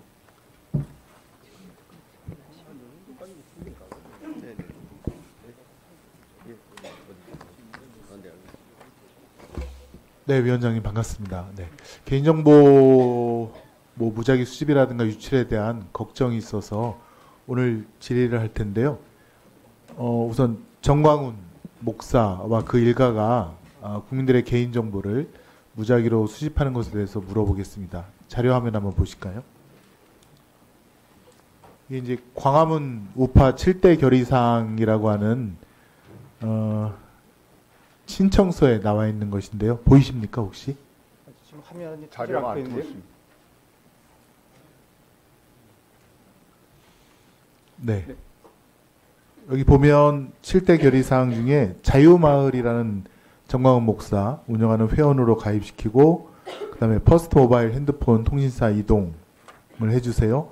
선교 카드에 가입, 자유일보 월 2만 원 정기 구독, 광화문 온 앱다운, 너하라 TV 1천만 방송 TV 구독입니다. 알고 계신가요 혹시? 지금 화면에 있는 것은 제가 처음 봅니다만 요 며칠 사이에 언론 보도가 나온 것을 제가 보고를 네. 받았습니다. 예, 언론 보도에도 나오고 있고요. 아무튼 광화문에 오신 분들한테 이제 이런 신청서를 받아서 한다는 것인데 다음 화면 보실까요? 목적은 돈입니다.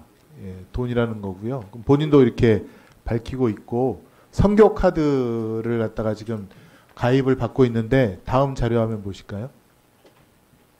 60대, 70대, 80대가 85%입니다. 제가 볼 때는 어르신 상대로 해서 주로 타깃이 어르신이라는 거죠. 예. 선교카드도 이렇게 받고 있고요. 다음 화면 보실까요? 이제 퍼스트 모바일, 이제 알뜰폰을 갖다가 가입시켜서 그 수익을 갖다가 정광훈 목사가 사실은 일가가 좌지우지 할 텐데 마치 그 수익을 가입자 혹은 가입을 독려한 중간 모집책한테 이제 돌려주는 쪽으로도 유도를 하면서 가입을 시키고 있습니다. 다음 화면 보실까요? 이 알뜰폰이 사실은 이제 그 유사한 KT 자회사 알뜰폰보다 24,000원 정도 비쌉니다. 비싼데도 아까 말씀하신 그런 60, 70, 80대 어르신들이 여기에 그냥 가입을 하고 있다는 그런 제보입니다.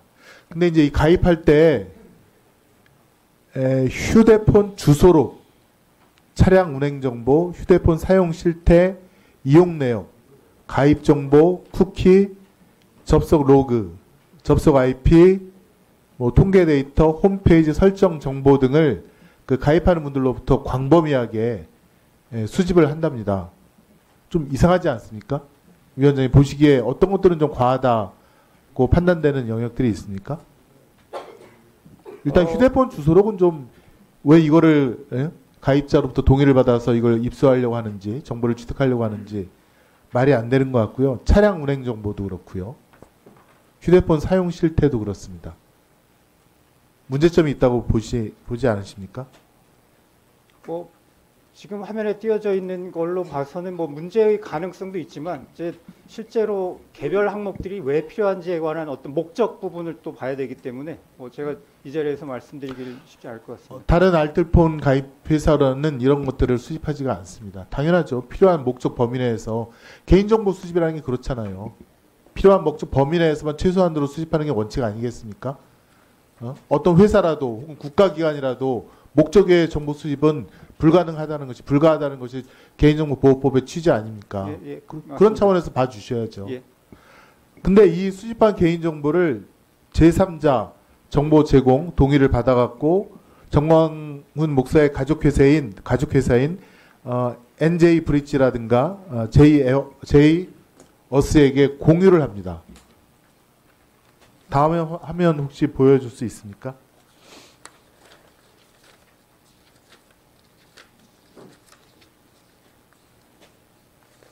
지금 마지막 쪽에 무작위 개인정보 수집 그 화면 한번 이게 그 신청서에 있는 그 부분을 확대한 것인데요.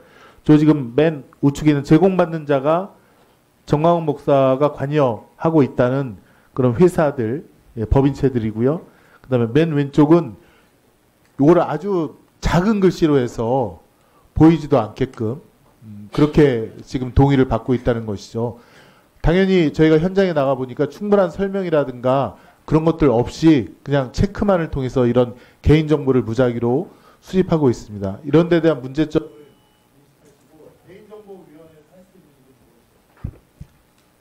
저희가 어떤 상황인지 좀 파악을 해보겠고요. 뭐 이제 저희 법상 문제가 있으면 뭐 당연히 저희 법상 이제 뭐 할 수 있는 조치를 하겠고요. 근데 또 경우에 따라서는 예를 들면 부정한 방법으로 정보를 수집한다. 뭐 이러면은 뭐 형사처벌까지도 가능합니다. 그래서 이제 그런 부분은 뭐 어떤 상황인지 저희가 좀 파악을 해보겠습니다.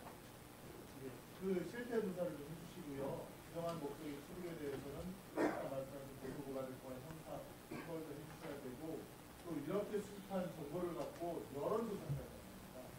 여론조사에 활용한다는 거죠. 우리가 여론조사를 보면 각종 이상하게 튀는 여론조사가 나오고 있는데요. 그런 것들에 활용되고 있지 않을까라는 그런 우려도 있습니다. 국민 여론을 조사하는데 개인정보 보호를 철저하게 조사하고 보고를 해주시기 바랍니다. 네, 파악하고 또 그러겠습니다. 네, 수고하셨습니다. 다음에는 존경하는 전현희 위원님 질의해 주시기 바랍니다. 네, 국민권익위에 질의하겠습니다. 아직도 공익신고자들의 고통은 계속되고 있습니다.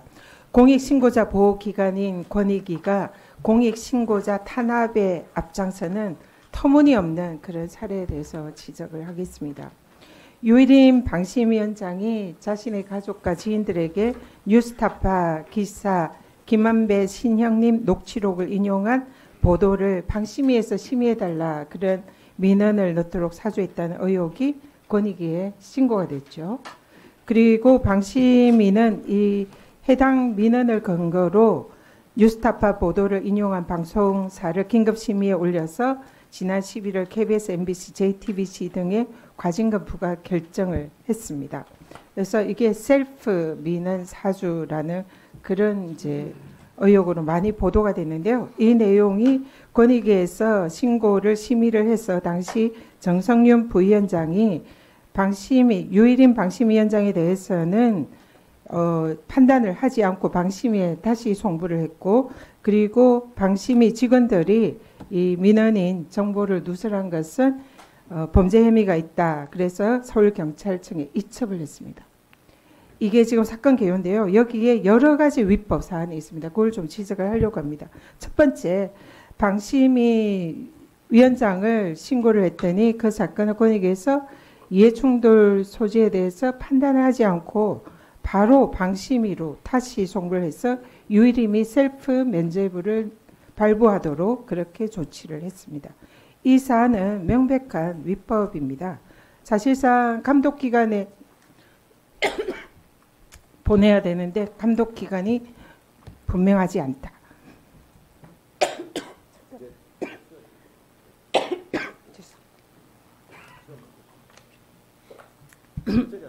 네, 다시 하겠습니다. 감독기관이 불명하다. 이래서 다시 그 셀프 기관 면죄부를 할 수 있도록 조치를 해줬고요.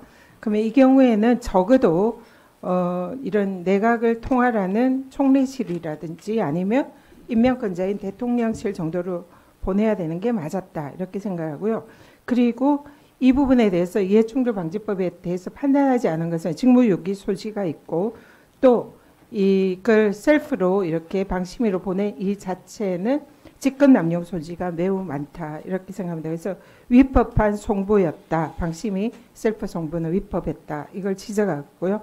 두 번째로 더 심각한 것은 공익신고자들을 경찰에 이첩을 한 겁니다. 여기는 범죄 혐의가 있다고 본 거죠. 그런데 공익신고자들을 이첩한 혐의는 방심위원장의 가족들이라는 개인정보를 탐지했다. 그 개인정보법 보호 위반인 것 같은데요.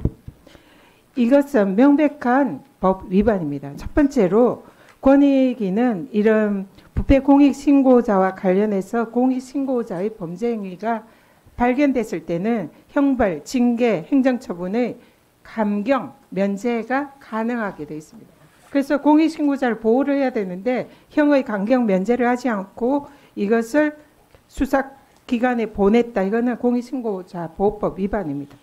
또 하나 공익신고자 보호법에 신고 내용에 직무상 비밀이 포함되어도 다른 법령이나 취업규칙 등에 따른 직무상 비밀 준수 의무가 있다 하더라도 이것을 위반하지 않는 것으로 간주한다 되어 있습니다. 간주 규정입니다. 따라서 이 방심위 직원들이 설령 비밀, 개인정보를 탐지를 했다 하더라도 이것은 직무상 비밀 준수 의무 위반을 하지 않은 것이기 때문에 이걸로 경찰에 이첩한 것은 명백한 신고자 보호법 위반입니다.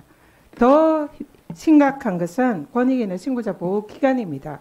그래서 공익신고자 보호법에 따르면 신고자에게 신고 등을 이유로 파면, 해임 등 어떠한 불이익 조치를 할 수 없다.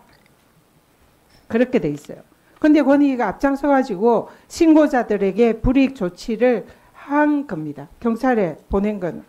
이것은 이 법 위반은 최대 3년 이하의 징역, 3천만 원 이하 벌금형에 처하는 매우 심각한 범죄입니다. 그래서 권익위가 공익신고자들을 보호하기는커녕 개인정보 탐지했다는 이유로 이거 사실 비밀준수 의무 면제 위반, 이것에 대한 감경 규정 그리고 위반하지 않는 것으로 간주하는 법 규정이 있음에도 불구하고 그 주무기관이 불이익 조치에 해당하는 이런 형사 조치를 한 것은 명백한 법 위반입니다.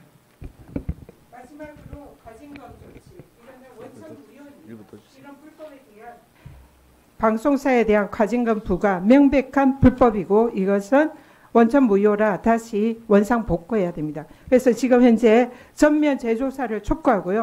그리고 여기에 대한 공익신고자 보호 의무나 법 위반을 한 책임자들 반드시 전면 재조사해서 책임 진상규명하고 책임자 처벌하고 형사 이첩 수사기관 이첩 조치하실 것을 촉구드립니다. 답변해 주십시오. 뭐 답변? 네. 의원님께서 잘 아시다시피 권익위원회는 합의제 행정기관으로서 전원위원회의 결의를 다 거쳐서 이제 진행이 되는 사안이고요. 그리고 방심위원장에 대해서는 그 방심위원장의 이해충돌 위반 여부가 명확하지 않기 때문에 그 방심위원회 종결한 게 아니고 송부를 했고 방심위원회의 조사를 촉구를 한 내용이 되겠습니다. 그리고 또 의원님께서는 감독기관을 말씀하셨는데 저희들이 검토한 바로는 방심위원회의 감독기관이 예를 들어서 그리고 이해충돌 사건은 아시다시피 또 과태료 사안이기 때문에 수사기관 이첩은 불가능하다고 생각했고 또 그 감사원도 직무감찰이나 회계감찰은 되지만 이런 사안은 그 감사원 또 대상이 아니라고 생각해서 이첩보다는 송부를 하는 게 맞다고 해서 저희가 송부를 했고요. 또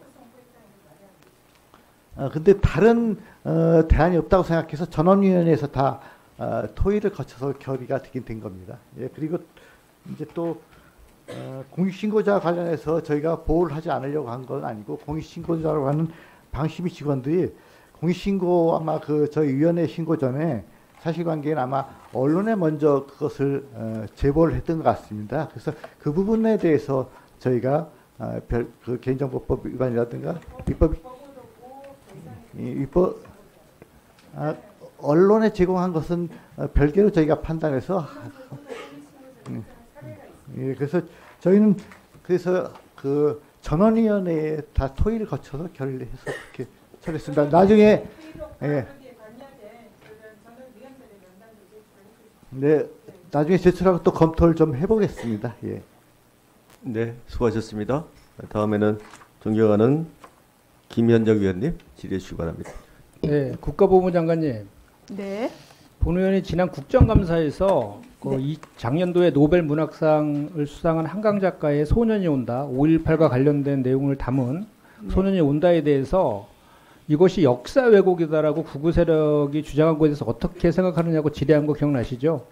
네, 질의 기억납니다. 그때 제가 이거에 대해서 역사를 바로잡고 뭐 입장문이라든지 조치를 취해야 된다고 했는데 전혀 취하지 않으셨죠? 안 하셨죠. 팩트니까. 예. 네. 그 5.18은 이미 역사가 평가가 끝난 사실이다. 이렇게 얘기를 했었어요. 네.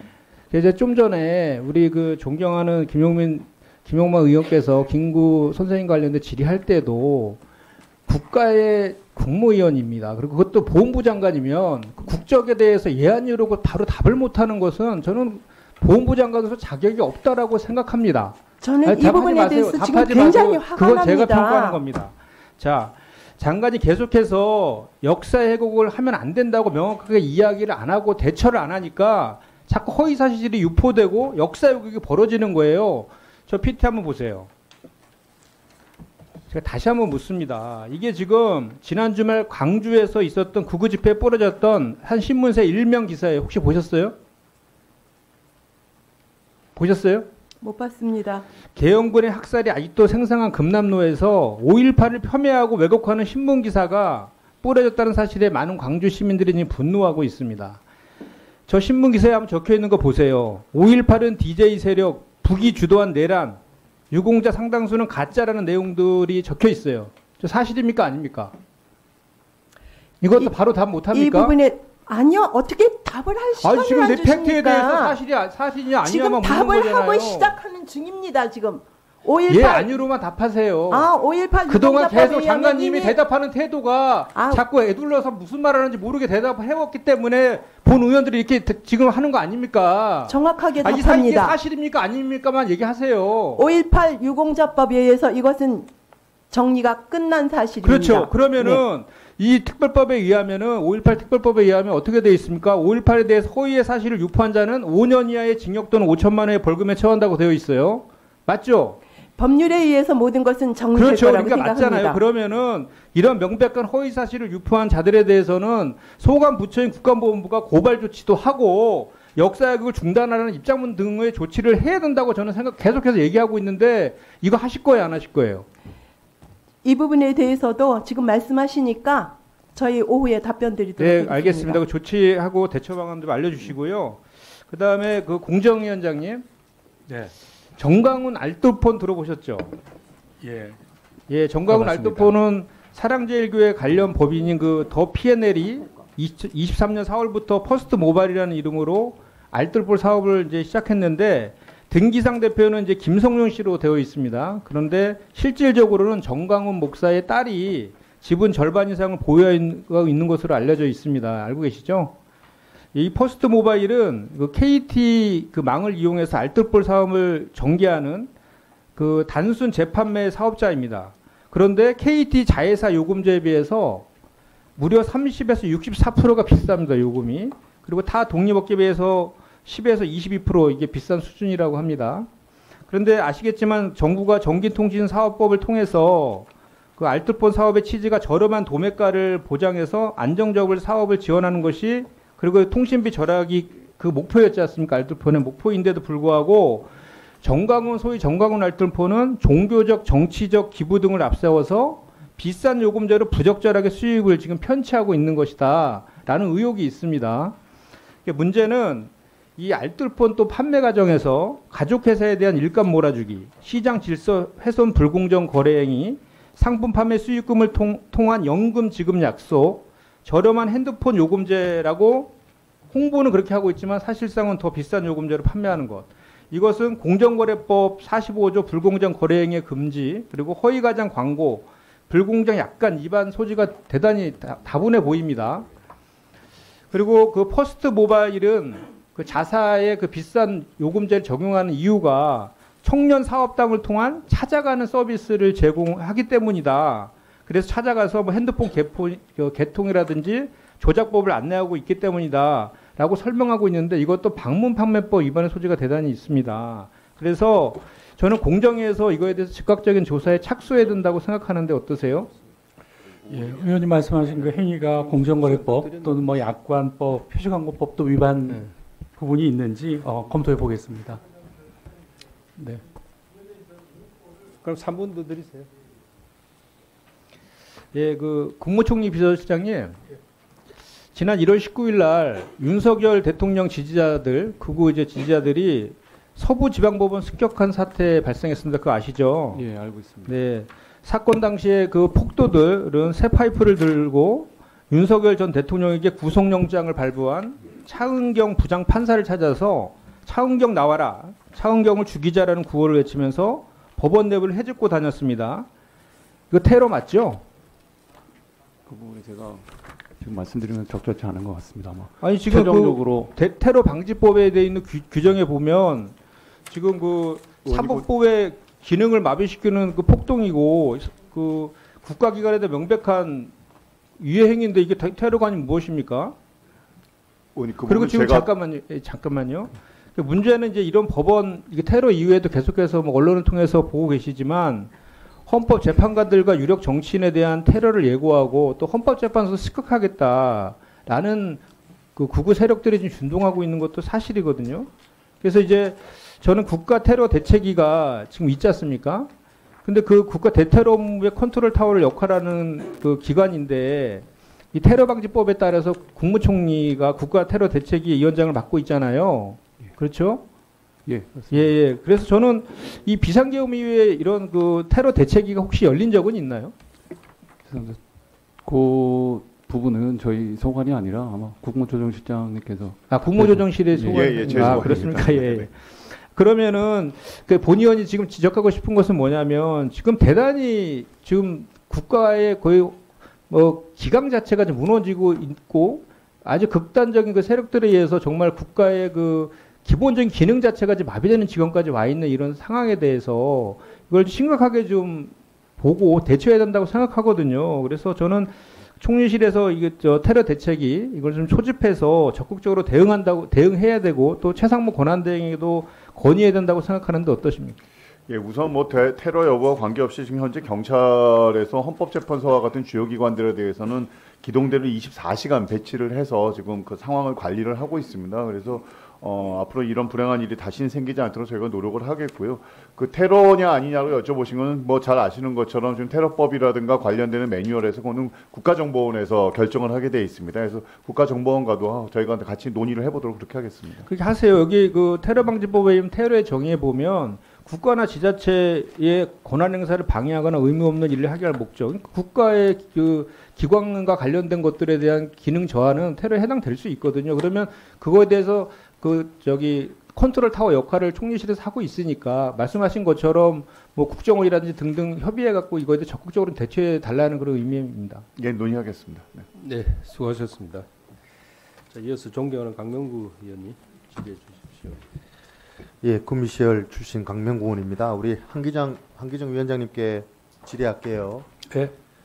작년에 벌어졌던 영품 MBK와 고려아연 간의 경영권 분쟁이 아직도 계속되고 있는 것 같아요. 네. 그동안 그 법원이 판단할 문제라고 생각했습니다만은 얼마 전에 해외 계열사인 SMC가 영품 주식을 취득하면서 상호 순환 출자 이슈가 생긴 것 같아요. 네. 이번 이슈로 인해 가지고 공정거래법상 재벌 순환 출자 규제에 루폴이 생겼다. 그러니까 큰 구멍이 뚫렸다는 우려의 목소리가 대기업들 간에도 있고, 이 규제상의 구멍에 대해서 활용을 할 수 있는 부분이 있는지 없는지 들여다보자라는 얘기까지 들리고 있어요. 공정위가 이에 대해서 어떻게 결론을 내리느냐에 따라 가지고 관심이 커지고 있는데, 이러한 우려 알고 계시죠? 예, 알고 있습니다. 지난 17일 기자간담회에서 SMC를 통한 순환 출자 과정에서 고려아연이 탈법 행위를 했는지에 대해 들여다보시겠다고 하셨어요. 이게 그 공정거래법 시행령 제42조 4에 명시된 탈법 행위를 말하시는 거예요? 그렇습니다. 그러면 그제 간담회에서 현행 공정거래법상 상호 출자 제한 기업 집단에 속하는 회사의 해외 계열사에 대한 규정이 없어 규제 대상으로 인정하기에는 한계가 있다라고도 하셨는데요. 네. 2014년에 대기업 집단의 신규 순환 출자가 금지된 이후로 해외 계열사를 통해 순환 출자를 완성한 사례가 지금까지 없지 않았나요? 없었습니다. 이번 케이스가 첫 케이스입니다. 이런 사례가 왜 없었다고 생각하십니까? 그 뭐 원인에 대해서는 정확히 저희가 파악하고 있지는 않은데요. 그 공정거래법상 그 순환 출자, 상호 출자 금지 제도가 그 취지에 맞게 잘 정착이 되고 있다라고 저희는 이해하고 있습니다. 예. 공정위가 어떻게 결론을 내리는지에 따라서 향후 해외 계열사를 활용한 편법 또는 탈법적인 상호 출자가 다시 발생할 수 있다는 지적에 대해서는 우리 공정위에서 한번 잘 살펴보셨으면 좋겠고요.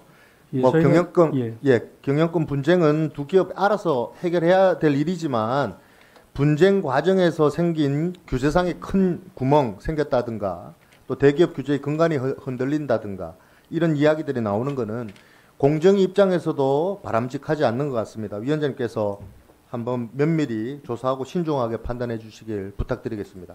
예, 잘 알겠습니다. 국무조정실장님. 예. 경찰청에서 추진하고 있는 중심지역 간서제라는 얘기 들어보셨나요? 들어는 봤는데 내용은 제가 잘 모르겠습니다. 이게 뭐냐면 파출소 한 3-4곳을 묶어가지고 예. 통합급전 역할을 하는 지역에다가 중심 간서로 지정하고 또 치안 수요가 조금 부족한 곳은 공동체 간서라 그래가지고 그러니까 파출소 3-4곳을 묶는 거를 말하는 건데요. 이게 구미 지역에 지금 이게 구미 지역이 농촌 도농 복합 지역이다 보니까 이게 올해 상반기에 중심 지역 관서제를 시범 운영한다 그래요. 이게 중심 지역 관서제에 도입하면 그 지역 순찰이 뭐 강화한다고 경찰서에서 그러는데 실질적으로 일부 지역 우리 그 농촌 지역이죠. 112 신고가 적다는 이유로 파출소도 문 닫았고요. 상주하는 인력도 없어요. 이렇게 되면 그 지역과 먼 거리에 계시는 우리 주민들 입장에서는 경찰 출동 시간이 늦어가지고 초동 대응이 실패하지 않을까 하는 걱정이 많아요. 지금 청원서가 올라오고 있고 저희 의원실로 그 흔히 말하는 민원이 지금 엄청나게 들어오고 있는데 아무리 시범 운영인다 하더라도 지역 여론을 살펴보고 그리고 홍보도 하고 충분한 지역의 우리 주민들과의 어떤 소통을 하고 난 다음에 이런 치안 공백에 대한 불안감을 해소하고 난 다음에 시범 운영해야 된다고 생각하는데 혹시 실장님께서 중심 지역 관서의 운영 현황 한번 살펴보시고요. 네. 주민들께서 걱정하고 계신 치안 공백, 불안 이 해소를 어떻게 할 건지 먼저 그 대책을 마련하고 난 다음에 운영할 수 있도록 조치를 부탁드리겠습니다. 예, 제가 보고받은 게 좀 생각이 나는데 이게 치안 수요가 많은 곳에선 좀 더 순찰을 많이 할 수 있도록 집중적으로 사람을 모으는 건데요. 구미 지역의 특성이 좀 있는지 그 부분에서 좀 예. 소홀한 점이 있는지 제가 살펴보도록 하겠습니다. 위원장 그러면 제가 오후에 저거 있어가지고 좀 오후에 질문 안 하실 거예요? 네. 그러면 시간 좀. 공정거래위원장님, 며칠 전에 우리 미국 트럼프 대통령께서 부가가치세 제도를 운용하는 국가들을 대미 관세 부과국과 동일하게 간주하고 상호 관세를 적용하겠다 강조했어요. 네. 부가가치세 장벽이라는 주장인데 한국의 플랫폼 규제 움직임 역시 비관세 장벽의 하나로 거론되고 있습니다. 위원장님도 이거 알고 계시죠? 예, 알고 있습니다. 예, 미국 무역대표부 제이미슨 그리어 지명자도 청문회에서 한국의 온라인 플랫폼 규제를 언급했어요. 여기에서 용납할 수 없다. 한국의 온라인 플랫폼 규제는 불필요한 도발이다. 라고 언급했고 또 미국 무역법 301조를 검토하여 필요하면 보복 조치도 강구하겠다. 한국의 미국 기업 차별적 규제 도입은 한미 무역 관계의 새로운 위협이 된다. 이런 말도 했어요. 이런 불필요한 도발이라든가 보복 조치를 강구하겠다. 새로운 위협이 된다. 이런 거친 표현들이 나오고 있는데 굉장히 우려가 되는 바입니다. 위원장께서 기자간담회에서 통상 갈등은 없도록 미국과 소통 노력을 계속하겠다 하셨는데 그 말씀은 미국과 소통하면서 플랫폼 규제는 지속적으로 추진하시겠다는 뜻인지 아니면 규제를 추진하지 않겠다는 의미인지 답변해 주시겠어요? 예, 그 국익 차원에서 그 통상 문제가 생기지 않도록 탄력적으로 대응할 필요가 지금 매우 큰 상황이라고 생각합니다. 의원님 말씀하신 여러 가지 우려 저희도 잘 고려하고 있고요. 산업부 등 관계부처하고 잘 협조해서 그 통상 관련해서 저희가 면밀히 분석해서 국익에 손해가 없도록 저희가 최선을 다하겠습니다. 트럼프 정부의 성향을 고려할 때 플랫폼 규제가 계속될 경우에 한미 통상 갈등으로 확대될 가능성도 크지 않겠습니까? 이 미국 측과 소통을 충분히 하고 계신다고 생각하세요? 예, 저희가 가능한 범위 내에서 소통을 하고 있고요. 더 소통을 확대해서 미국 측과 원만한 상호 협력 관계를 가질 수 있도록 하겠습니다. 네, 지난 2024년 우리나라의 대미 무역 흑자 557억 달러를 기록하면서 사상 최대치를 경신했는데요. 이는 4년 만에 3.4배 급증한 수치로 트럼프 행정부 1기였던 17년부터 20년까지 4년치 흑자 규모와 맞먹는 수준이라고 해요. 만약에 미국의 온라인 플랫폼 규제를 이유로 관세 부과 카드를 꺼내든다면 애꿎은 우리 수출 기업들만 피해를 입을 수 있다라는 생각이 드는데 위원장님 한번 살펴보시고요. 예, 개인적으로 플랫폼 규제의 취재는 공감합니다. 그런데 트럼프 행정부가 이렇게 어떻게 나올지 우리가 이 불확실한 상황 속에서 국익에 있어 득보다 실이 많을까봐 걱정이 되는 바이고요. 이런 측면에서 공정위가 보다 실리적인 판단을 해야 한다고 생각하는데 위원장님 생각 어떠세요?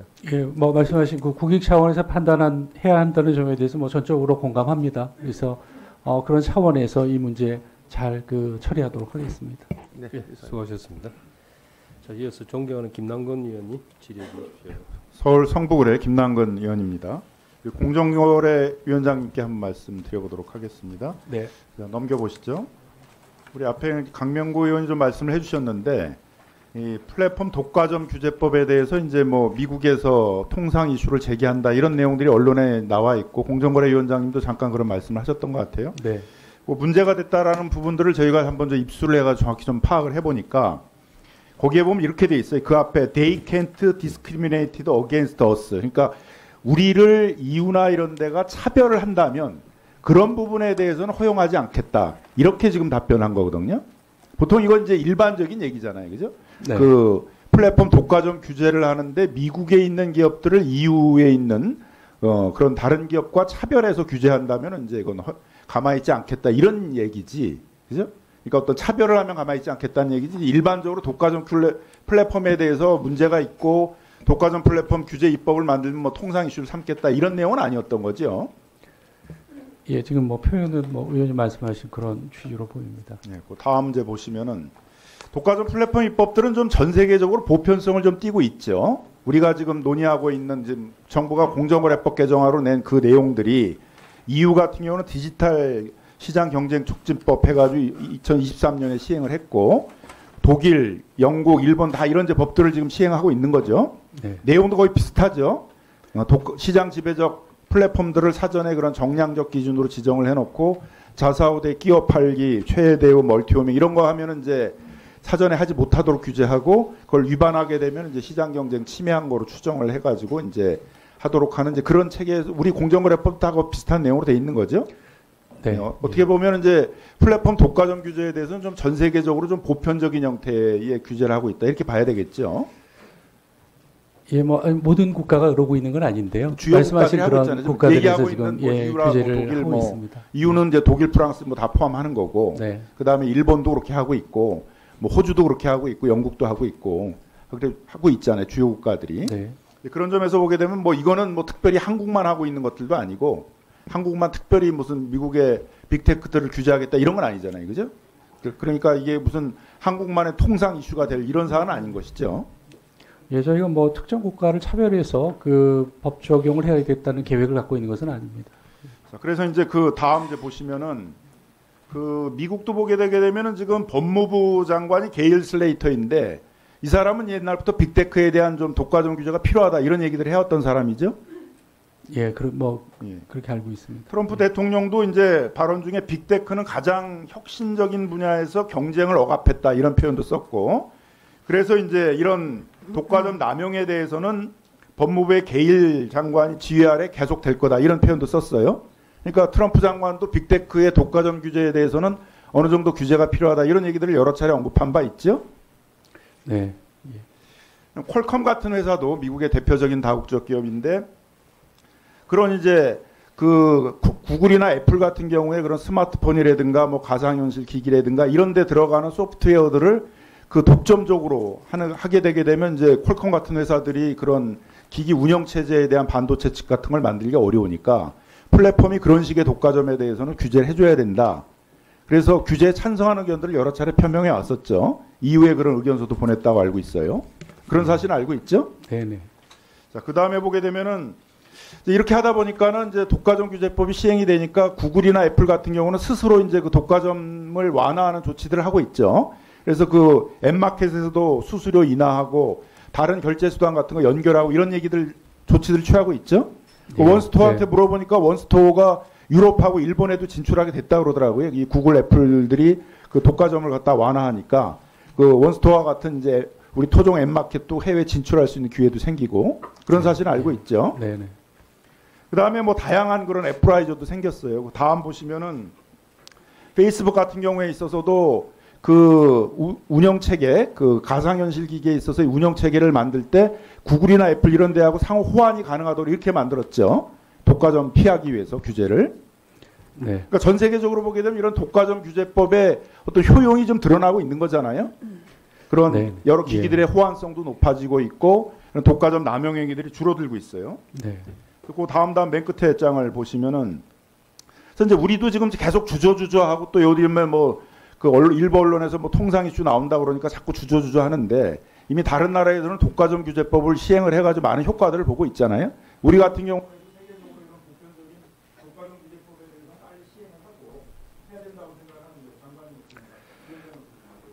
예, 뭐 통상 환경은 지금 각국마다 뭐 차이가 있는 것 같습니다. 저희 그 입장에서는 지금 미국 통상 당국의 입장을 정확하게 알고 있지 못한 상황이고요. 저희 국내 통상 당국하고 긴밀히 협의해서 국익에 손해가 되지 않도록 적절히 대응해야 된다고 생각합니다.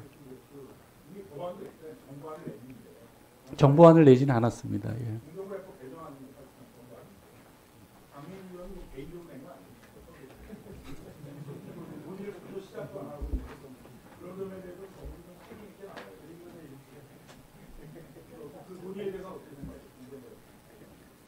아까 말씀드린 것처럼요. 이건 뭐 지금 그 통상 문제는 저희 공정위 차원의 단순한 문제가 아니고 국가 전체 경제와 관련된 이슈여서 저희가 범정부 차원에서 종합적으로 좀 봐야 될 사안이라고 생각이 됩니다.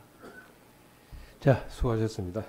자, 이어서 오전 질의 마지막 순서입니다. 존경하는 김병기 의원님 질의해 주십시오.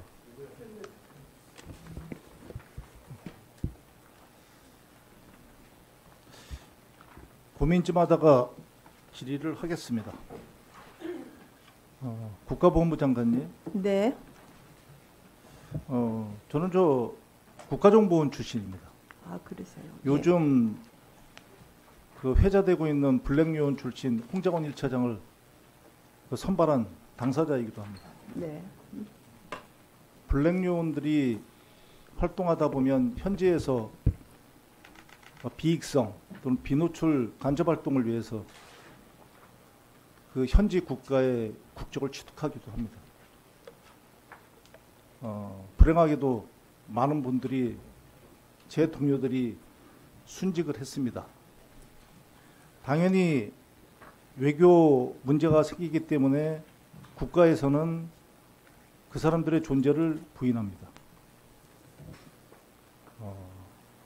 현지에 버려지기도 하고 어디에 묻혀 있는 거 물론 저희가 나중에 수습하기는 합니다만 그분들은 현충원에도 묻히지 못하죠. 공식적으로 대한민국 국민이 아니기 때문에. 그럼에도 불구하고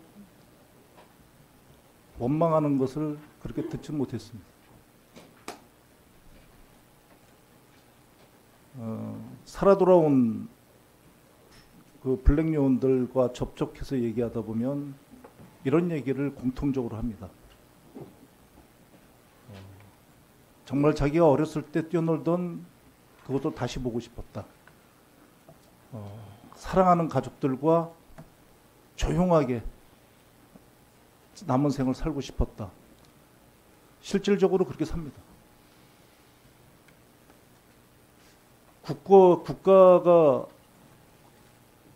소위 망해서 현재 망명해서 오직 대한민국의 독립을 위해서 희생하셨던 독립군들의 독립투사들의 꿈이 그렇게 대단했을까요?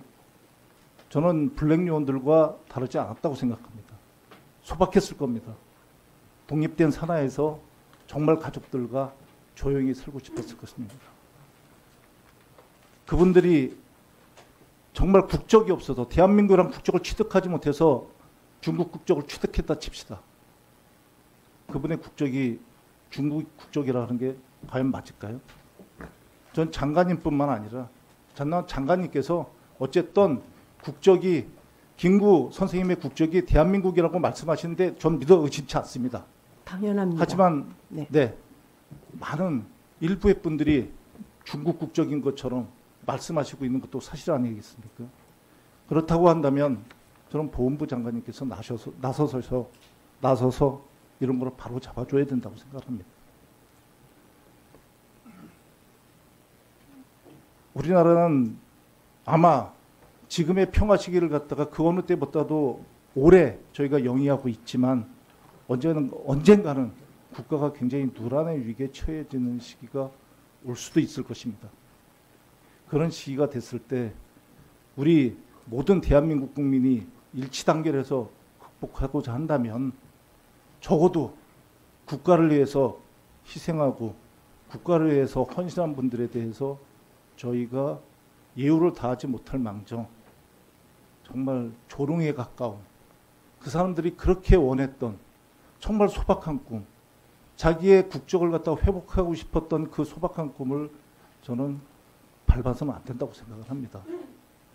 그래서 보훈부 장관님께 부탁드리면 그런 일이 있을 때 저희가 이런 질의를 했을 때 답변하시기 전에 보훈부 장관 아니시겠어요? 보훈부 장관님께서 딱 나서셔서 그런 분명히 틀렸다. 그런 이렇게 얘기해서는 안 되고 국가의 정체성을 위해서 그런 그분들의 국적은 대한민국이어야 한다. 이렇게 말씀해 주실 수는 없겠습니까? 답변 드려도 될까요? 네. 네. 제가 국회에 온 중에 가장 의원님 존경하는 답을 제가 지금 접하고 있습니다. 그렇게 해야 한다고 생각을 하고요. 이미 국회 예결이라든지 이런 과정에서 똑같은 질문을 받았을 때 제가 일제 강점기에 우리 국민의 국적은 한국이라고 밝힌 적이 몇 번에 걸쳐서 있었습니다. 그러나 다른 김문수 장관님이라든지 다른 질문에서 여러 논란이 많이 나올 때마다 거듭 저희는 했는데 이것을 전국적으로 언론 매체나 이런 거는 나름대로 최선의 노력을 했음에도 불구하고 여전히 이런 논란이 가중이 되니까 정말 안타깝게 생각하고요. 이미 1965년에 한일 기본조약에 의해서 1910년 이후의 모든 것은 무효이기 때문에 일제강점기 우리 국민의 국적은 한국이었다고 이미 정부는 표명을 했습니다. 이것을 제가 계속 반복해서 말씀을 드렸다는 것을 다시 한번 말씀을 드리고 이와 같은 맥락에서 모든 국민과 공직자라고 하면은 더더욱이 그에 따라야 한다고 생각합니다. 이것은 제가 한결같이 답변을 해드린 건데 오늘은 국정원과 관련해서 말씀을 비유를 해주신 것에 대해서도 다시 한번 감사를 드립니다. 저희가 조치를 할 수 있는 부분은 더 노력하도록 하겠습니다. 네. 네, 우리 김병기 의원님 수고하셨습니다. 자, 오늘 오전 회의는 여기서 마치겠습니다. 식사를 하고 오후 2시 30분에 속개하도록 하겠습니다. 정회를 선포합니다.